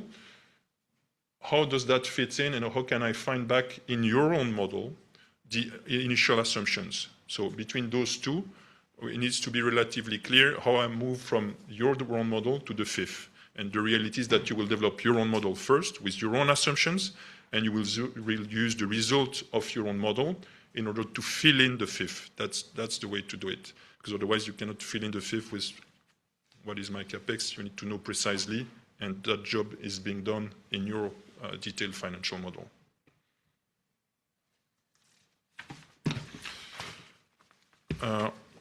Still on documents, you've got other supporting documents which are mandatory. So the project financial shareholders resource, so those are the financial statements over the last 3 years. So typically the project company i.e. the entity which applies and in which the project is being done, and the shareholders or the parent shareholders needs to provide those last 3 years of financial statements, so at 2 levels. And the project funding support, so typically those are the letter of support from the equity and debt providers, and the project contract terms, which are the letter of support for energy providers, for EPC contractors, off-takers, suppliers. Have a look at Annex 3. It explains in details what we expect and what type of letter of support, what type of head of terms we expect in terms for those letters to be as strong as possible. If there is any other due diligence reports, it's welcome. So the golden rules for financial maturity, first of all, so the commitment of the project funder, so that's either a statements letter from the owner themselves, letter of support from those persons or from those legal entities, the financial statements in order for us to be able to check that the necessary equity is there. The business plan assumptions, which need to be detailed, justified, and fully substantiated. So typically in there we need to know, okay, the capex, the opex, the revenues, where are they coming from? Is the volume credible? Is the price that you assume credible? Why is it credible? Most of your project will have a price premium because it's an innovative, but why is this price premium actually credible? Why is it that you're adding 50% in thinking that you're still going to be able to sell it? Do you have an off-taker or a letter of somebody who is willing to buy it at that price? Is there a price reference that you can show, demonstrate that your price makes sense? It's very important because when the financial expert analyze the business plan, they will look at the credibility of capex, opex, and revenues, both in terms of volume and price. And often there is overestimation of the ability to find a new market with a price premium for a green price premium, which is overestimated compared to what the market can really absorb. The third point is financing plan, which needs to be credible and complete. So we don't want a hole in the financing plan, otherwise it doesn't work correctly. So follow the relevant cost guidance, in particular how to calculate the project WACC. Again, in the relevant cost methodology, there is a specific explanation on that, on which WACC and how to calculate that WACC and what different numbers to select. The mandatory annex meets minimum requirement and all documents are consistent. Consistency is key because there is plenty of documents and it's important that this read well as one project and that we don't end up with 5 different capex numbers away from others in large magnitude. The key business and financial risk identified and the mitigations measure proposed. So those are the key aspects to look for in financial maturity. So I'll go, so 92 proposals failed under financial maturity. And you can see that out of these 92, important element of revenue not credible, that's what I was talking about, the price, 31%. So that's the green premium, needs to be backed up by data, cannot be out of thin air. Important element of capex not credible, 20%. Important element of opex not credible, 15%. Off-take strategy not credible, 12%. So you can read the rest, but those are the key elements that you need to pay attention. So credibility and data backup if possible, such as, for example, letter of support for the provider of an electrolyzer or key material or an EPC contractor that will have given you some kind of quote so that you can say, okay, my capex numbers, they come from these EPC contractors, which give me a turnkey contract. Here's the first estimate. And we can say, okay, that all ties together. That seems to make sense. And then it's credible. On the financing plan side, 35% of those failing under the financing plan fail because the financing strategy and ability to secure the financing is not credible.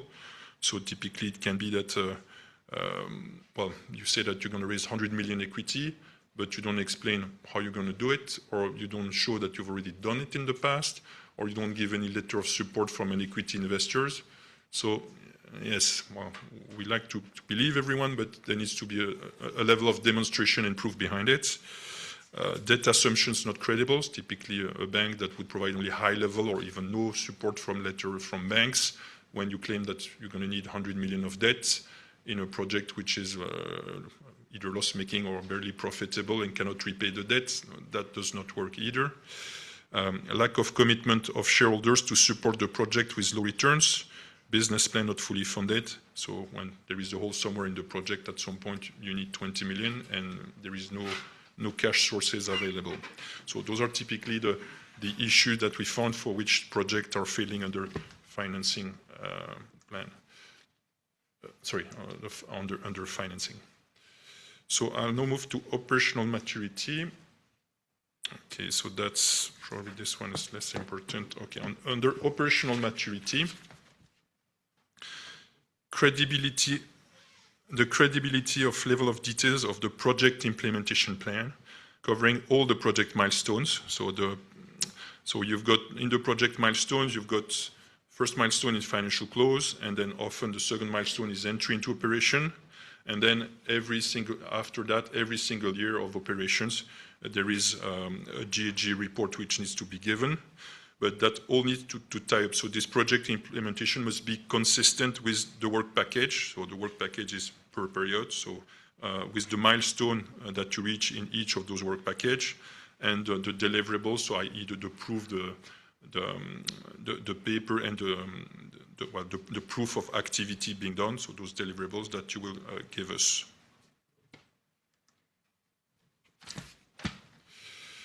State of play and credibility in order to obtain the required permits and the right and license and other regulatory procedures. So under operational maturity, the key aspect needs to be covered. So an analysis of what is the state of play. So what are the permits that I need? Can you list them? Can you explain what is the process for each of those permits and at which state are you into obtaining those permits? That's ideally what we want to see. To see that you are in control of all the permitting and the rights necessary in order to develop your project, and that you can describe each, including the environmental impact and the environmental permits, accurately with a clear timeline in order to achieve obtaining those permits. Soundness of public acceptance strategy. So here it's also that includes also the environmental impact, and it's the degree of the public acceptance of the technology. So clear and specific steps that you need to do in order to ensure that there is public acceptance for the development of your project. And still in operational maturity, we want to see that the project management team that you have as the key necessary qualification and the track record to develop that project, and that the organization of this project, i.e. the legal entity structure and the management and the way the organizations and the governance of the various entities and the various stakeholders is working. So typically you see the chart on the diagram on the right-hand side that help us understand, okay, what are the different stakeholders, which are the legal entity applying, how is the governance going if there is more than one entity in terms of the decision-making process. For the 19 proposal that failed under operational maturity, here is the split and the reason. So project implementation plan description was not covering all the necessary engineering tasks for 30%, and then 27% project management team. So all the necessary skills to deliver the project were not credible. And then 13% the permitting right and license description and process to achieve and obtain it was not clear. I'll skip that one. Replicability.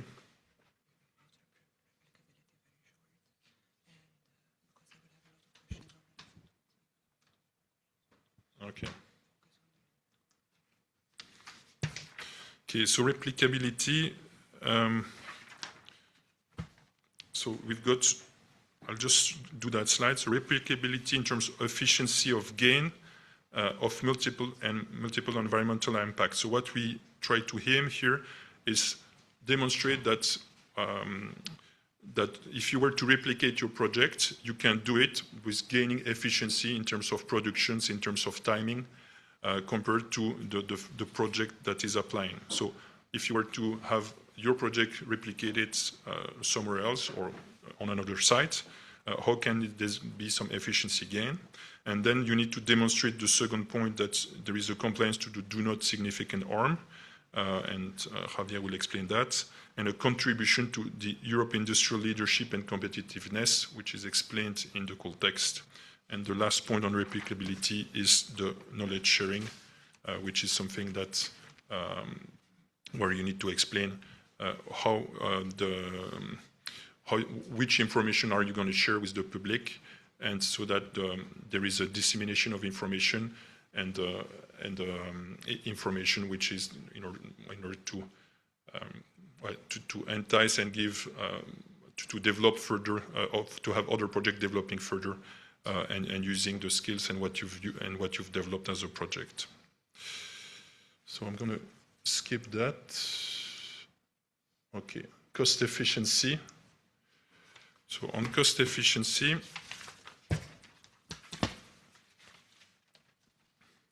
so you've got two criteria. The first one is the cost efficiency ratio, which is an automatic score, and I'm just going to show you this. So that's the cost efficiency ratio.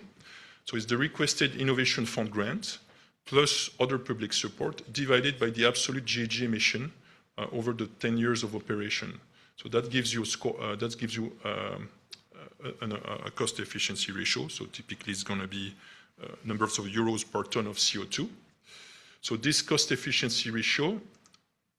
No, sorry. Just trying to find the right one.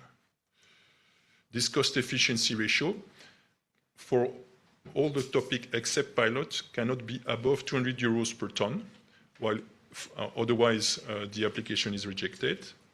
And for the pilot, if it's, it can go up to 2,000 euros per ton, and even if it, so otherwise the score is going to be 0.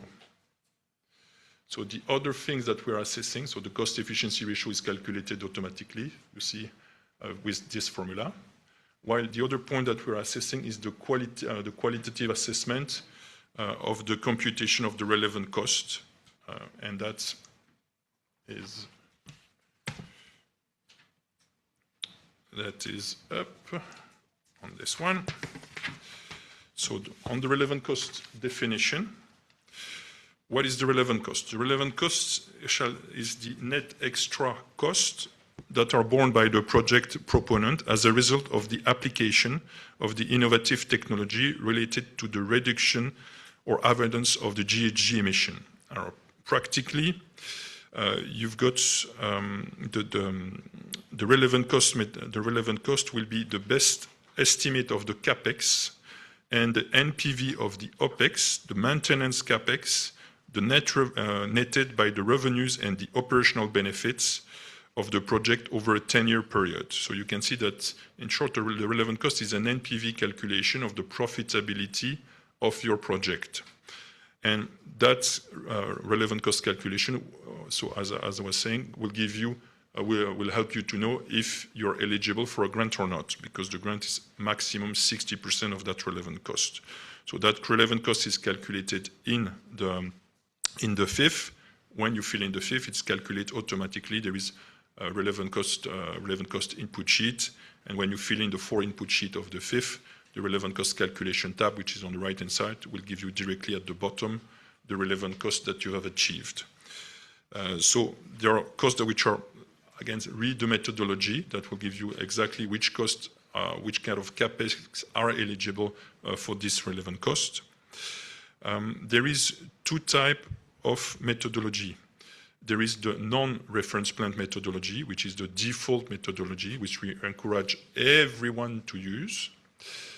If you feel compelled to use the other methodology, which is the reference plant methodology, it means that you have ahead of you 2 options. Either I produce on a carbonated basis a product, or I produce on a non-carbonated basis the same product. Let's say I wanted to produce green hydrogen, or I want to have the other option, which is hydrogen based on steam methane reforming.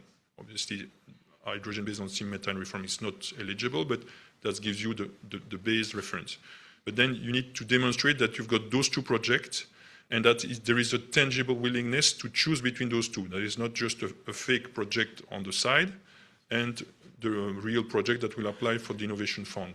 Because you will need to demonstrate the difference in the CapEx, the OpEx, and the revenues of those two projects. And you will need to be able to back up that the reference projects, so the carbonated project, what are the CapEx, what are the OpEx, and with demonstration and backup data. So not just an Excel spreadsheet that comes out of thin air. So that's why we encourage everyone to use the non-reference plan methodology, where you just look at the CapEx, the OpEx, the revenues of your own project, without comparing it with a reference project that would be a carbonated product, the same product but produced on a carbonated way. Do you have questions on this? I have one more slide on the WACC. Okay. So as part of as I was saying, the relevant cost calculation is a net present value. So for those who have done a little bit of finance, which means that in the net present value, basically you've got the cost of CapEx, which are not discounted, that you have at the beginning. And then every single year you will have some revenues and some costs, the operational expenses. So those ones will be discounted, and the discount rate is the weighted average cost of capital, which is in the methodology. And in here you've got the cost of equity and the cost of debt. That's automatically calculated in the fifth. However, you need to have some input. But as a beta, please use the fixed value 1. For the equity risk premium, which is part of the costs of equity formula that you see on the left-hand side, so ERP, equity risk premium. So the default value is 6.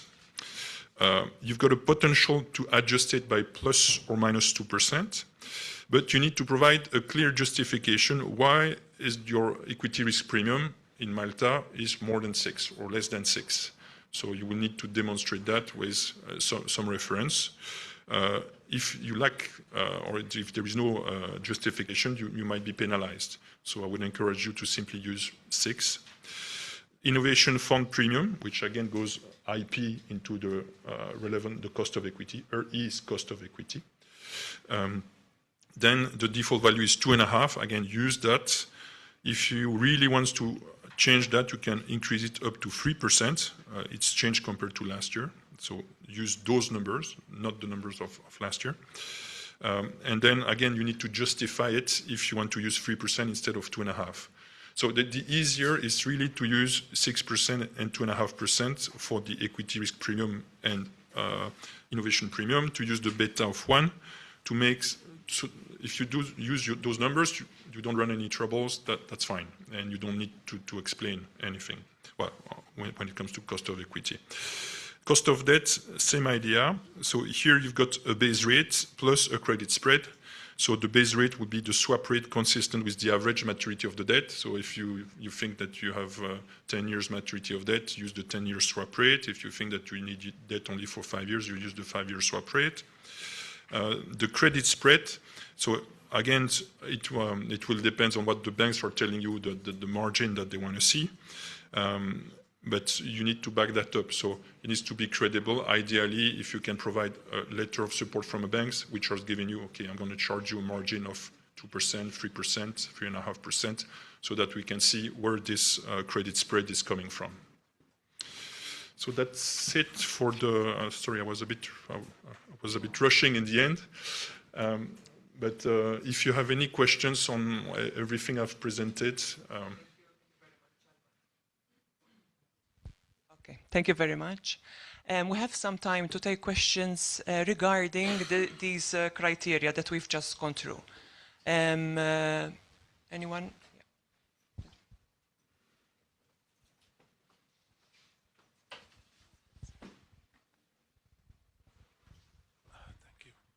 Hi, it's Mark Shiklan-Bartoli from Bank of Valletta. Maybe a question from a financing perspective. What percentage of the projects actually were complemented with bank financing in the current calls? And what is the degree of involvement of public and private banks in these proposals? Obviously, because of the innovative nature, the commercial banks might find it a little bit difficult to go into, but I just wanted to understand what's happening at a call level. Thank you. So I don't have a percentage to give you, but I would say it's a fair amount. I would say more than half of the case, you've got bank financing behind. In the majority of the case, it's private banks behind. So I saw an HSBC passing by. Typically, we'll see them quite a lot. You've got EIB, which is also appearing quite often. The idea when you put this financing in place, that it needs to make sense. So you've got typically non-recourse financing, which will be longer maturities, but then you need really to demonstrate that there is cash flow which are generated by the project in order to repay the debt. While if you go for a recourse financing, please explain what kind of financing you're going for. Recourse financing means that a parent entity will provide some kind of guarantee, and that in reality, even if the project itself may not be strong enough to repay the full debt, there is a guarantee that can be given, or the parent entity will inject more equity so that the bank can be repaid. So we want to see that in the business plan, if you raised 100 million over 10 years, it's repaid over 10 years. If you say, well, I'm going to borrow 100 million, and in the model, in the financial model, after 5 years, somehow and you say, I'm going to borrow 100 million over 5 years, and after 5 years you've generated only 30 million in cash, how can it be? After 5 years you still have 70 million of debt to repay. There is a problem. But generally these projects require patient capital. So, I mean, 10 years may be a little bit short, no?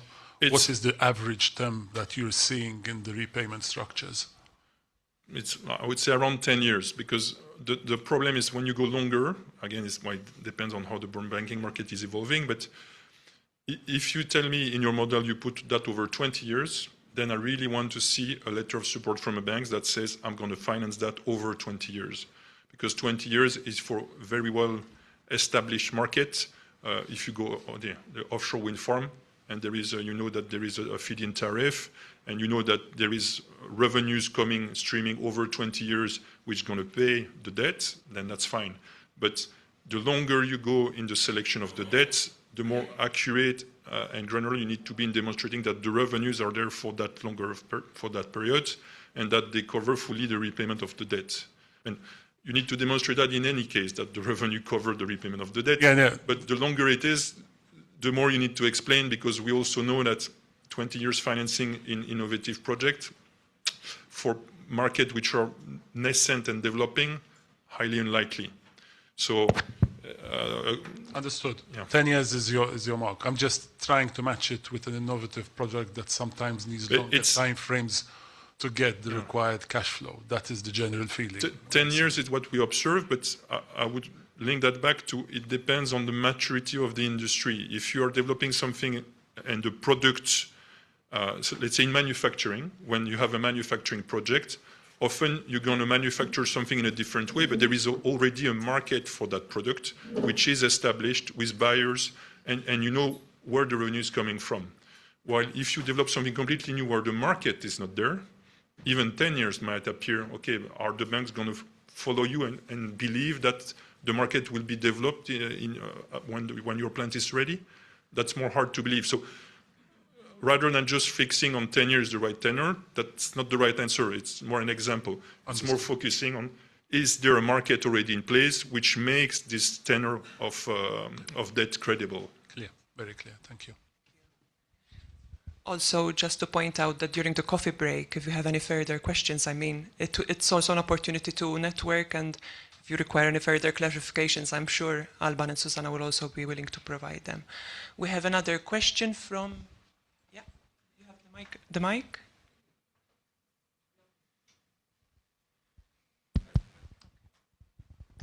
Hi, so I'm Jo Sakota, also from Aqua Garden.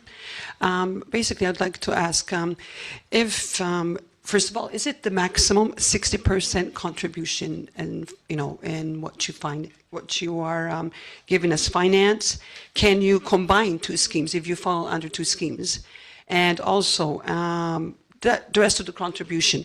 So like person from BOV mentioned, so the bank can get involved, or can it be a combination where you have a bank, you have somebody who wants to invest in a project like a private investor, and combine that with what you would probably give us a grant, your 60%.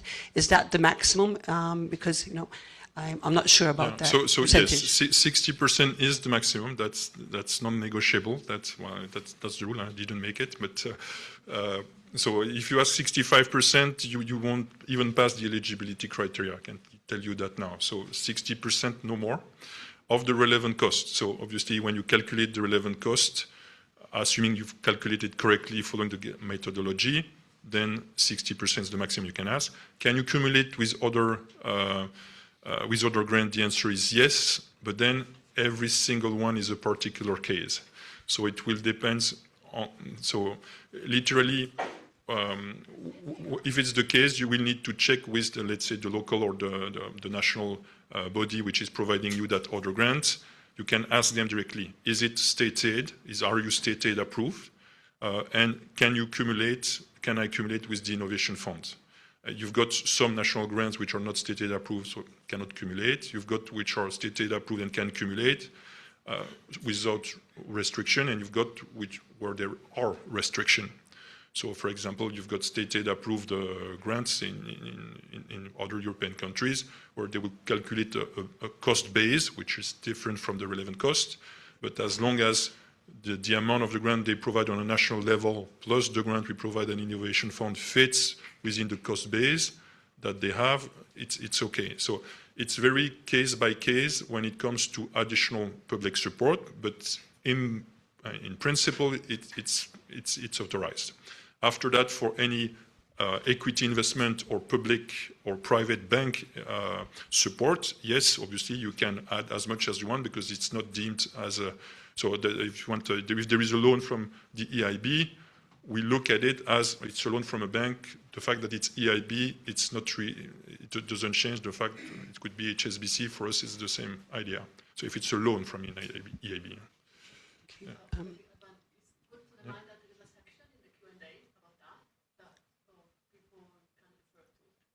Have you all heard Susanna? So there is a section in the Q&A. So on the funding and tender portal, you've got a Q&A with all the answers already. So it's more like a frequently asked questions type of questionnaire. And you've got a section on financing where you will find several of those type of funding mechanism support.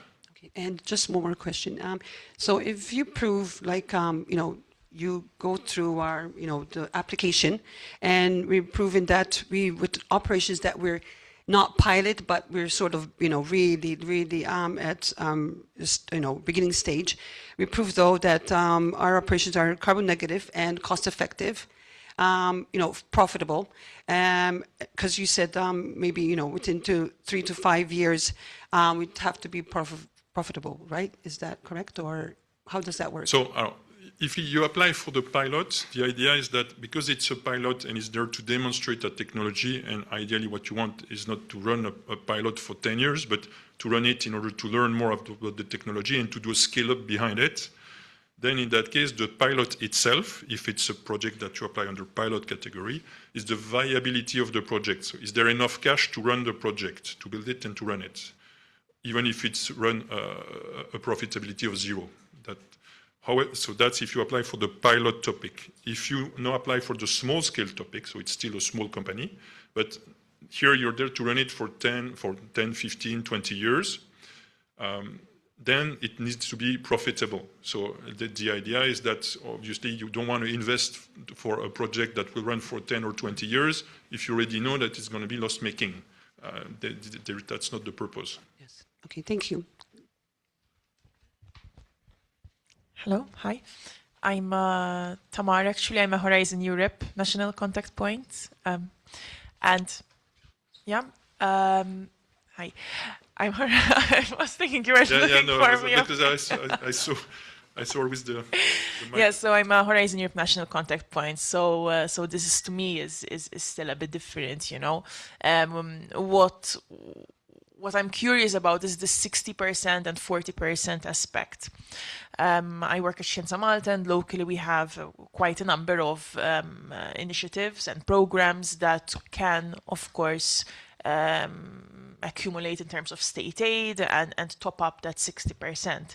I'm wondering how the applicants are going to phrase this, because it's still a risk in a way. They might not get the fund. They might say, okay, we promise you that we'll get 300,000 euro funds from this Scienza Malta fund, and then they apply and they don't get it. How do you see it as very risky if they propose that they will top up with local funds? Do you prefer bank contributions? What's your opinion on this?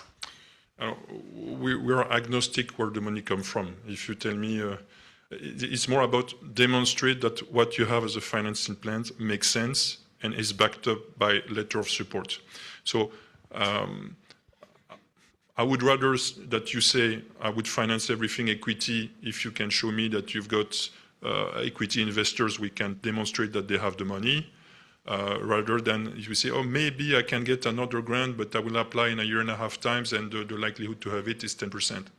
Well, no, it's the credibility of the financing that you put in place to develop your project is key. If it's coming from public sources or private sources, it's really a little bit irrelevant for us.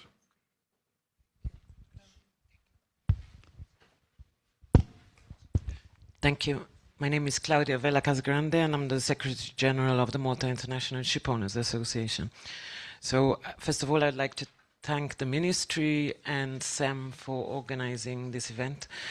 It's super important for Malta to have its name on the EU card of projects for funded by Innovation Fund. So hopefully this is a step in the right direction. I represent the maritime industry, ship owners in particular, and I saw from your presentation that you gave particular emphasis on that, so I thank you for that particular focus. I have a couple of points to make. One related to the point you made to look at the portal and see innovation projects that have already been done and to be careful not to do the same. However, am I right to say that the smaller project, so the smaller tier, doesn't require that? Because the smaller tier requires innovation in the country, so in Malta, and therefore projects actually that have been successful elsewhere could be used, adapted to the Maltese context, and actually benefited from in a potential future call. So that was my first point. And for the context, of course, of a smaller project, I know the jump is a big one between a smaller and a larger scale, but the innovation, in Malta we have, unfortunately, not all the innovation that the other European countries have. So there are a number of innovative projects elsewhere that actually can be readjusted to the local context and benefited from here, and that's what I understood was the benefit of that smaller tier. So that's my first question. Coming back to maritime, I saw that you specifically highlighted the requirements of EU added value, both in relation to retrofitting and in relation to the flagged fleet. I know it's not for this call, because this call is what it is, and the requirements are what it is, or what they are. But I think it's needed here to as a representative of the industry, to reiterate the problems of the industry in meeting those requirements. Those requirements are not suited for the maritime sector. These are concerns that have been allayed to DG Klima and Cinea for a long time, especially since EU ETS Maritime has been adopted and in place. Both issues that you mentioned, both in terms of retrofitting, but also especially in terms of the requirements of ports of call. As you know, the great majority of the EU shipping industry is what is called tramp shipping. They don't have fixed routes. They cannot therefore on application confirm that they will be at European ports 15 or 20% depending on requirement. So there have been proposals made by ourselves and the European umbrella associations for management control to be the criteria for those type of vessels. That's the only way the EU can really genuinely say that this call is enabling the decarbonization of all its fleet. Most of the EU's fleet are these type of vessels, and they are SMEs. So it's not for this call again. I understand the requirements, but we really truly hope that in the future, in the call of November maybe, we either find a maritime specific call, because indeed also the fact that the sectors have to compete with each other and the decarbonization aspects of maritime maybe are not so visible as those of other sectors. Or we have adapted criteria to really truly enable the maritime industry to benefit from this call. And this is something that we have the ministry here. We hope also that Malta pushes this forward going forward. But I am here to really push. We do believe that there are potential for calls for projects to be made for the maritime sector in Malta. And we do hope, and I hope to work with the ministry and others to really promote this going forward. But going back to my first point, if you could clarify that point, please, because Yes. I think that is really something of crucial importance for not only for maritime, but for the rest of the Maltese. So for small-scale projects, so the capex is up to 20 million. So if you've got a project which has a capex under 20 million, and when you go into degree of innovations, the state or the art can be at the national level. So in your case, it will be, so it's enough if you demonstrate that what you retrofit or the way you improve the reduction of carbon footprint of the ship is the best, is a new technology which is better than anything that has been done in Malta. That's enough to pass. However, if you can demonstrate that at the European level, you're probably going to score higher. So it's yes, the answer is quite clear. After that, I would add one point is that there is generally less competition in small scale. At least that's what we've observed in the past. So it's also a good topic to apply in because it's slightly easier to get. You need to pass all the award criteria, but it's generally slightly easier to get a grant on a small scale rather than the most competitive large scale.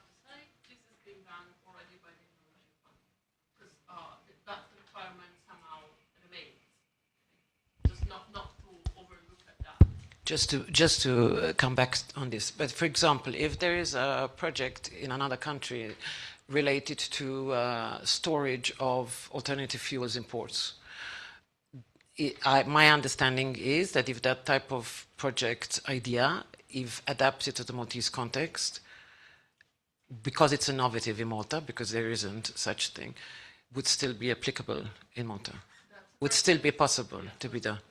Under the smaller category, I'm saying, of course. Mm. Yes. Okay. However, you should aim higher. No. I was saying it would be okay, but still you'll be competing against the other proposals. So you should be aiming at scoring higher. That's my point. I get it, but within the context of needing to also improve the situation in Malta, we also, even these small benefits are important. So that's where I wanted to focus on. And good practices of others to be adapted to the local scale. Yeah, also the adaptation part is also important. Yes, of course. So maybe, Susanna, if I can come in here and continue with Claudia. We get a lot of this sort of question. So is it enough that we just purchase a technology from abroad, copy-paste, and put it in Malta, have it operated in Malta? That's not enough. To be innovative and to classify for the small-scale call, you need to have an adaptation, some sort of project, a timeline, and showing that there is an adaptation to suit whatever local obstacles there are to using this technology in Malta. Is that correct? Because this is important. We get a lot of questions about this. Sorry. Alban, you want to reply? I was looking for the slide. So it needs to be at least more than an incremental. So, yes, but when you had, where was it? Degree, it was at the very beginning, sorry. That one. So on that one, so on the left-hand side, so if you've got incremental application, that still does not work. So somehow, yes, you can compare against what has been done in Malta only, and so you compare against what has been done in Malta only if you want just for small-scale call, huh?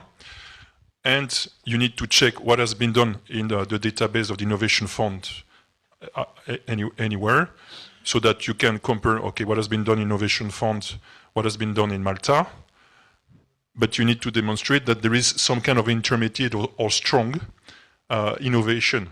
So if you just do exactly the same, i.e. it's only incremental, you do it somewhere else, that may not be enough. Huh? So you still need to be in the intermediate bucket, even if the reference point is national versus European, plus the fact that you need to compare against what has been done by other Innovation Fund projects. Microphone, please. And maybe it's also good to point out, even for small-scale projects, there's a minimum threshold for CapEx, for the capital expenditures, 2.5 million, right? So, just to continue on the question put forward. First of all, my name is Dennis Fiorentino, and I'm from IEA. So if my understanding is correctly, if, for example, how would I say it? So the starting position of the particular member state is not taken basically into account for the purpose of the fund. Is that correct? Because if we're saying that small projects, we cannot take tried and tested technologies in other countries, which in Malta would be innovative, but in other European member states they are not. And notwithstanding, they will still contribute towards the reduction in GHGs. Then it implies that basically we're comparing here to at a European level and not at national level, because at a national level, if we're going to basically replicate, it's not good enough. Is that correct? There is two things. There is the state of the art in your own country, which is the reference. And that's why against which you need to demonstrate that there is at least an intermediate innovation. And then we also ask you to look at the projects that are done in the Innovation Fund anywhere and to compare against those. But the idea is that the level of innovation that you need to demonstrate to achieve intermediate can be at your national level. So we want to see the two comparisons, the state of the art in Malta and what has been done in the Innovation Fund. But for the degree of Innovation Fund, all right, to reach the intermediate, you need to demonstrate an intermediate, so amelioration or innovations compared to the state of the art of your own country at minimum for the small scale call. I don't know. Okay, thank you. Yeah. Alban, I come back to my question then, because I see maybe I'm not clear about this when compared to Denise. So if you have a technology which is not yet used in Malta, it's GHG saving and whatever, it's not used, but the introduction of the Malta will be something new, something novel. You just purchase it and you apply it. Is that enough? Because we have to be clear on this. It's eligibility, right? So is that enough? Or should there be some sort of local adaptation? Some change in the technology to meet, we need to be clear on this. Because, again, I repeat, there are the questions, can we just copy and paste?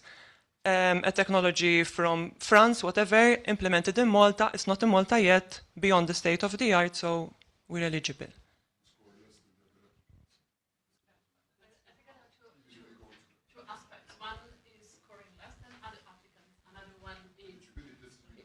Is not fail.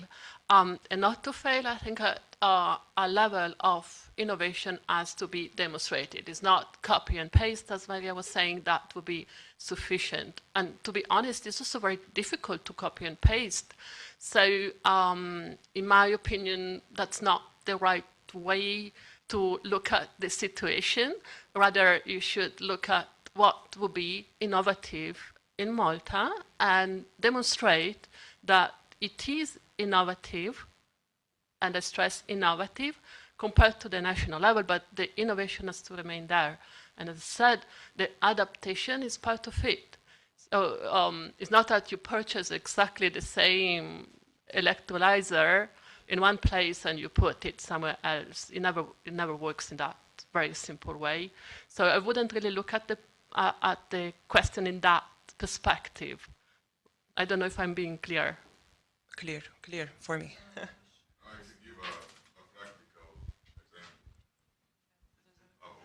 No, it's okay. Just to continue on this and a quick one. So, for example, in Serbia, we have a technology for desalination of water, storing the waste energy, etc., and so on. And if I had to bring that technology to Malta, would this innovative call supported or not? Simple as that. Yeah. Yeah, I know, but this is a new technology. Let's say it's less greenhouse gases. It's emitting less, and also it's creating and storing heat in very efficient way. So if we had to build such facility in Malta, but again, you can bring a technology from abroad, but what needs to be demonstrated in the application is, compared to the state of the art in Malta, is it at least an intermediate improvement? That's really the minimum that you need to have. So basically, you can bring technology from abroad as long as it's improving what is on the national level, as I understand. Is that correct? Yes. That's one step. That's one step.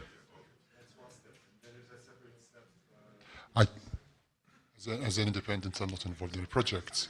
I think the issue here is that if you put in an application, you will be eligible, but at the end of the day, if you don't score as high as other applications which are in the same pot, and other applications are from other European countries, from wherever, and their technology is more innovative, the requirements are, the more innovative, the higher the score. So yes, you'll be eligible, but as shown in the various slides, there are various stages. And there is more demand than there is supply of available funding. You will be eligible, but you will fall out of the process because you are less innovative. So yes, you are eligible, you go through the hassle, you apply, but you are less innovative than others. You are competing with other innovative projects. So and I don't want to, of course. So yes, you are eligible, but doesn't mean that you'll get them. So first past the point. I agree on that point. The point is, well, the Innovation Fund is not meant to just copy-paste a technology that already exists. The point is, it lies in the name, Innovation Fund. So it's to demonstrate that there is an improvement compared to a technology already used. The advantage that you have is that on the small-scale call, obviously, it can be demonstrated at the national level. So it's slightly easier than if you need to compete with what the state of the art at the European level. But at the end of the day, don't forget that the topic, small-scale call, in that topic, you're competing against other small-scale projects that comes from all over Europe. So if you aim low, it's at your own risk.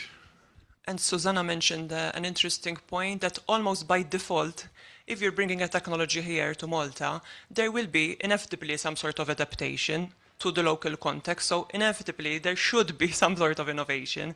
Okay. Quick question about the CO2 reduction cost. There's the formula, euros at maximum amount per ton of CO2.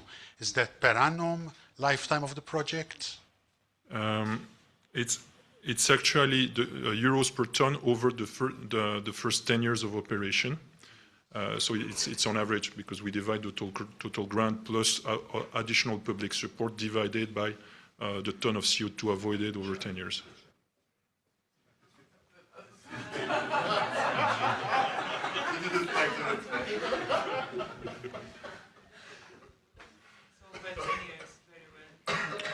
Okay, one point, and then on the previous discussion, to tie in a bit to the discussion that we were having before on the definition of innovation and etc. I've read that there is also the innovation of the process. Yes. What does that mean? Because I understood the Yes. It's not. The idea is that let's say you've got the same product, but you find a way. But I'll take the case of hydrogen is simple.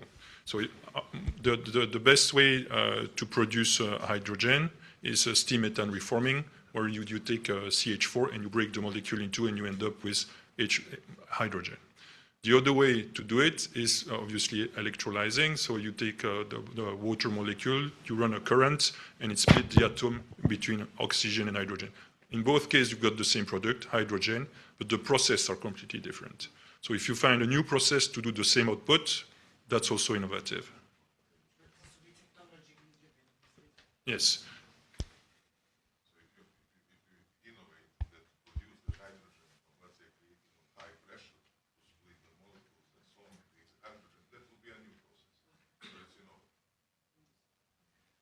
Hi, Theodora from RSM.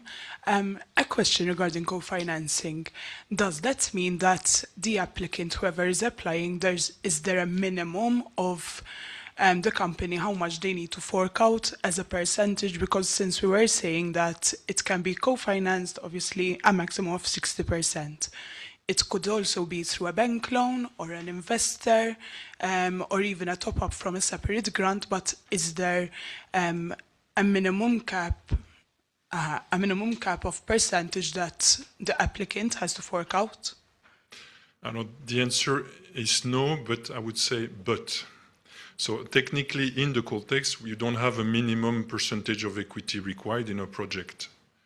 However, it needs to be believable. So if you come and say my project is going to be 100% funded by debt, you need to demonstrate that. And it needs to be extremely convincing because it's probably highly unlikely. So the reality is, no, we don't put a minimum percentage because we don't want to end up in a scenario where we put, let's say, minimum 20% and a very credible project comes with 18%. And what do? We are stuck by our own rule. But the idea is that we expect, and in the vast majority of projects, we see a significant portion of equity. For example, I was saying, around 50% use debt, well, it means that 50% are not using debt, which means that they're only mostly using equity or using equity plus some public grant. But project with no debt, I don't know how many we have, but I probably don't need my 5 fingers for the 300 applications. And I don't know if they went very far. So theory, yes. Practically, make sure that the funding is extremely robust and the support documents are there if you do that. So now to wrap up, so quick questions, short questions.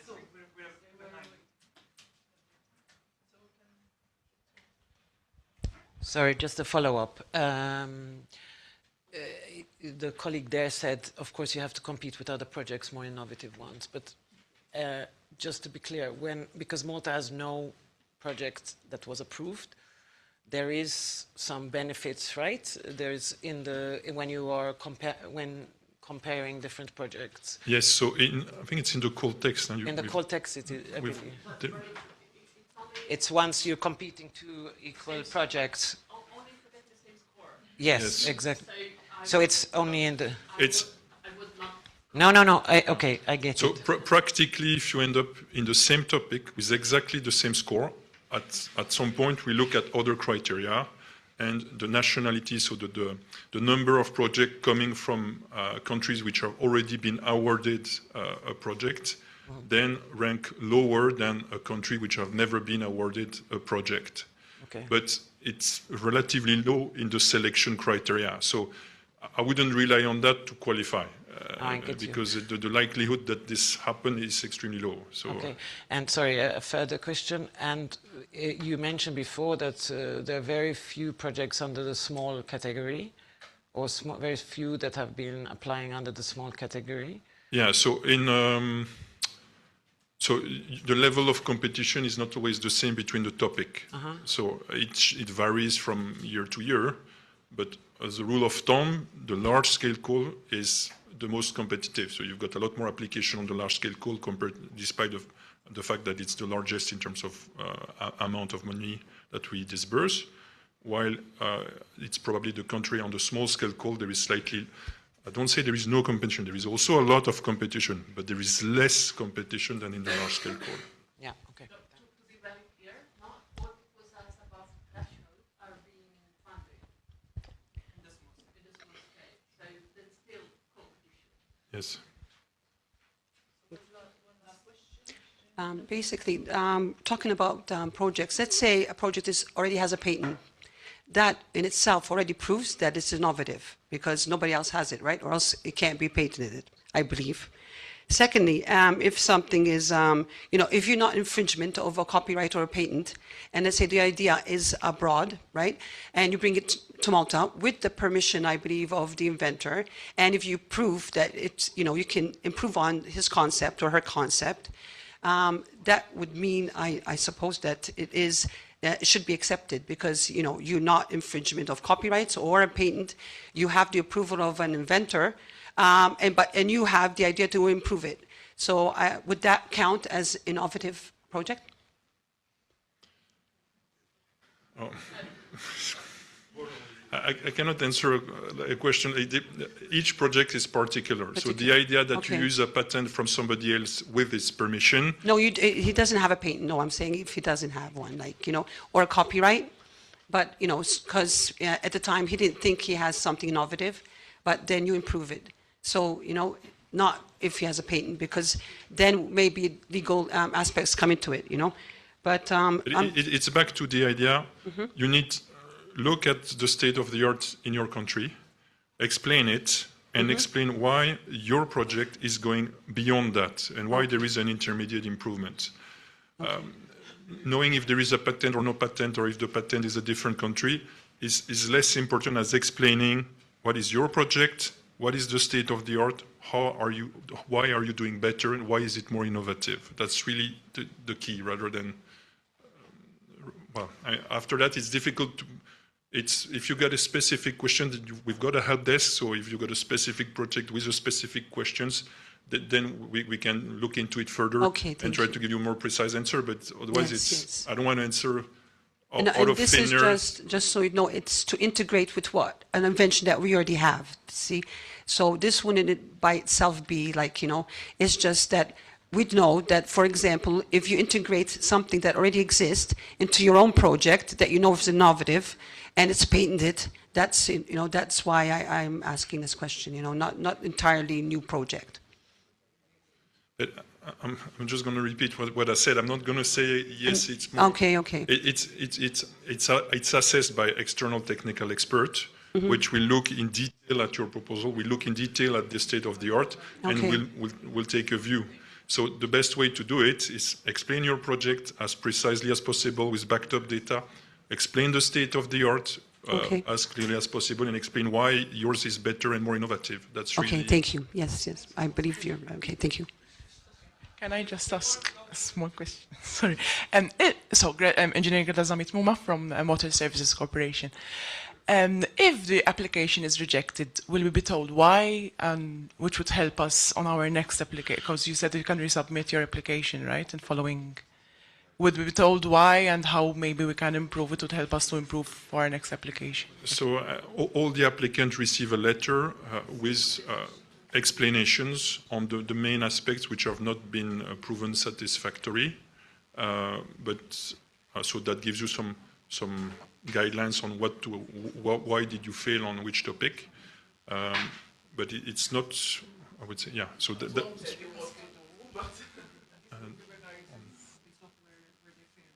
so So yes, you receive a letter. However, there is also a cascade approach in the way we analyze. So, let's say if you fail in degree of innovations, we won't review the rest. We say, okay, you did not pass degree of innovation, so we stop the application there, and you failed, and we'll explain then why did you fail in degree of innovation. But it doesn't mean that if you had passed that, you would not have failed, let's say, in technical maturity below.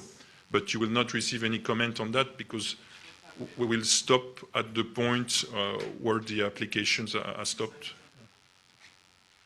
So some concluding remarks? So, well, first of all, thanks, colleagues, for the presentation. Thanks to all of you for your active participation. And I think as a national contact point, we were not expecting this much of an active participation on the topic of innovation, which clearly shows that there is an interest. And as a ministry responsible for EU funds, we have a dual role. And we have taken note of the key message here.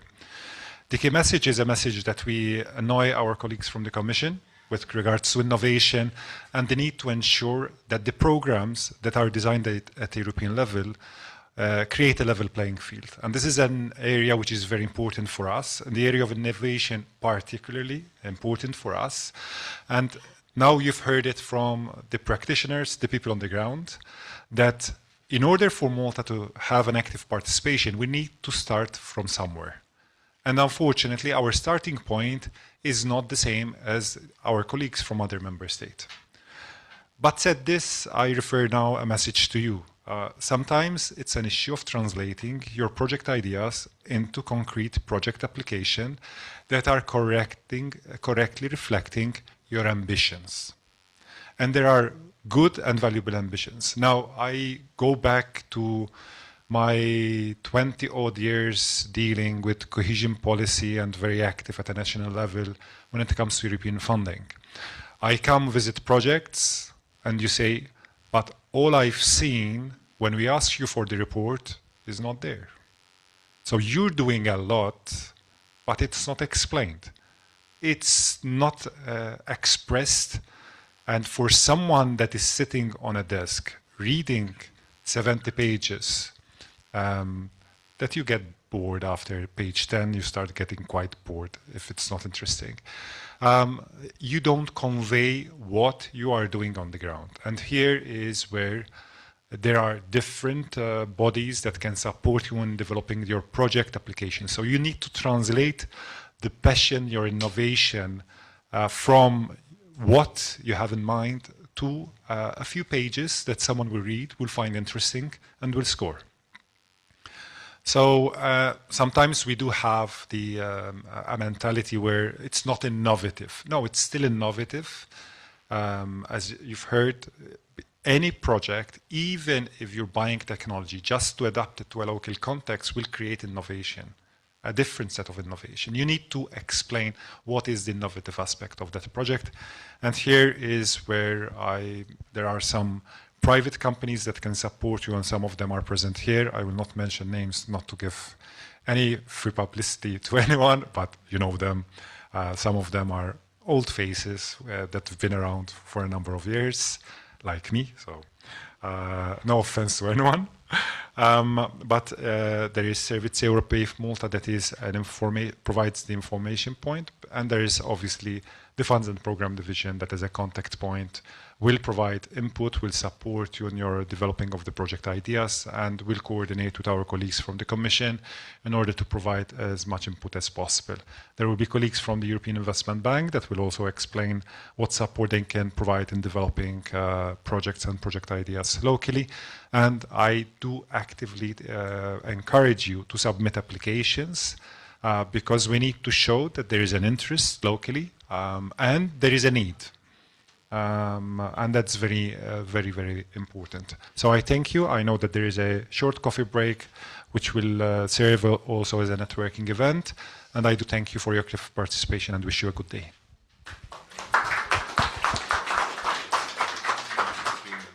We convene in 20 minutes.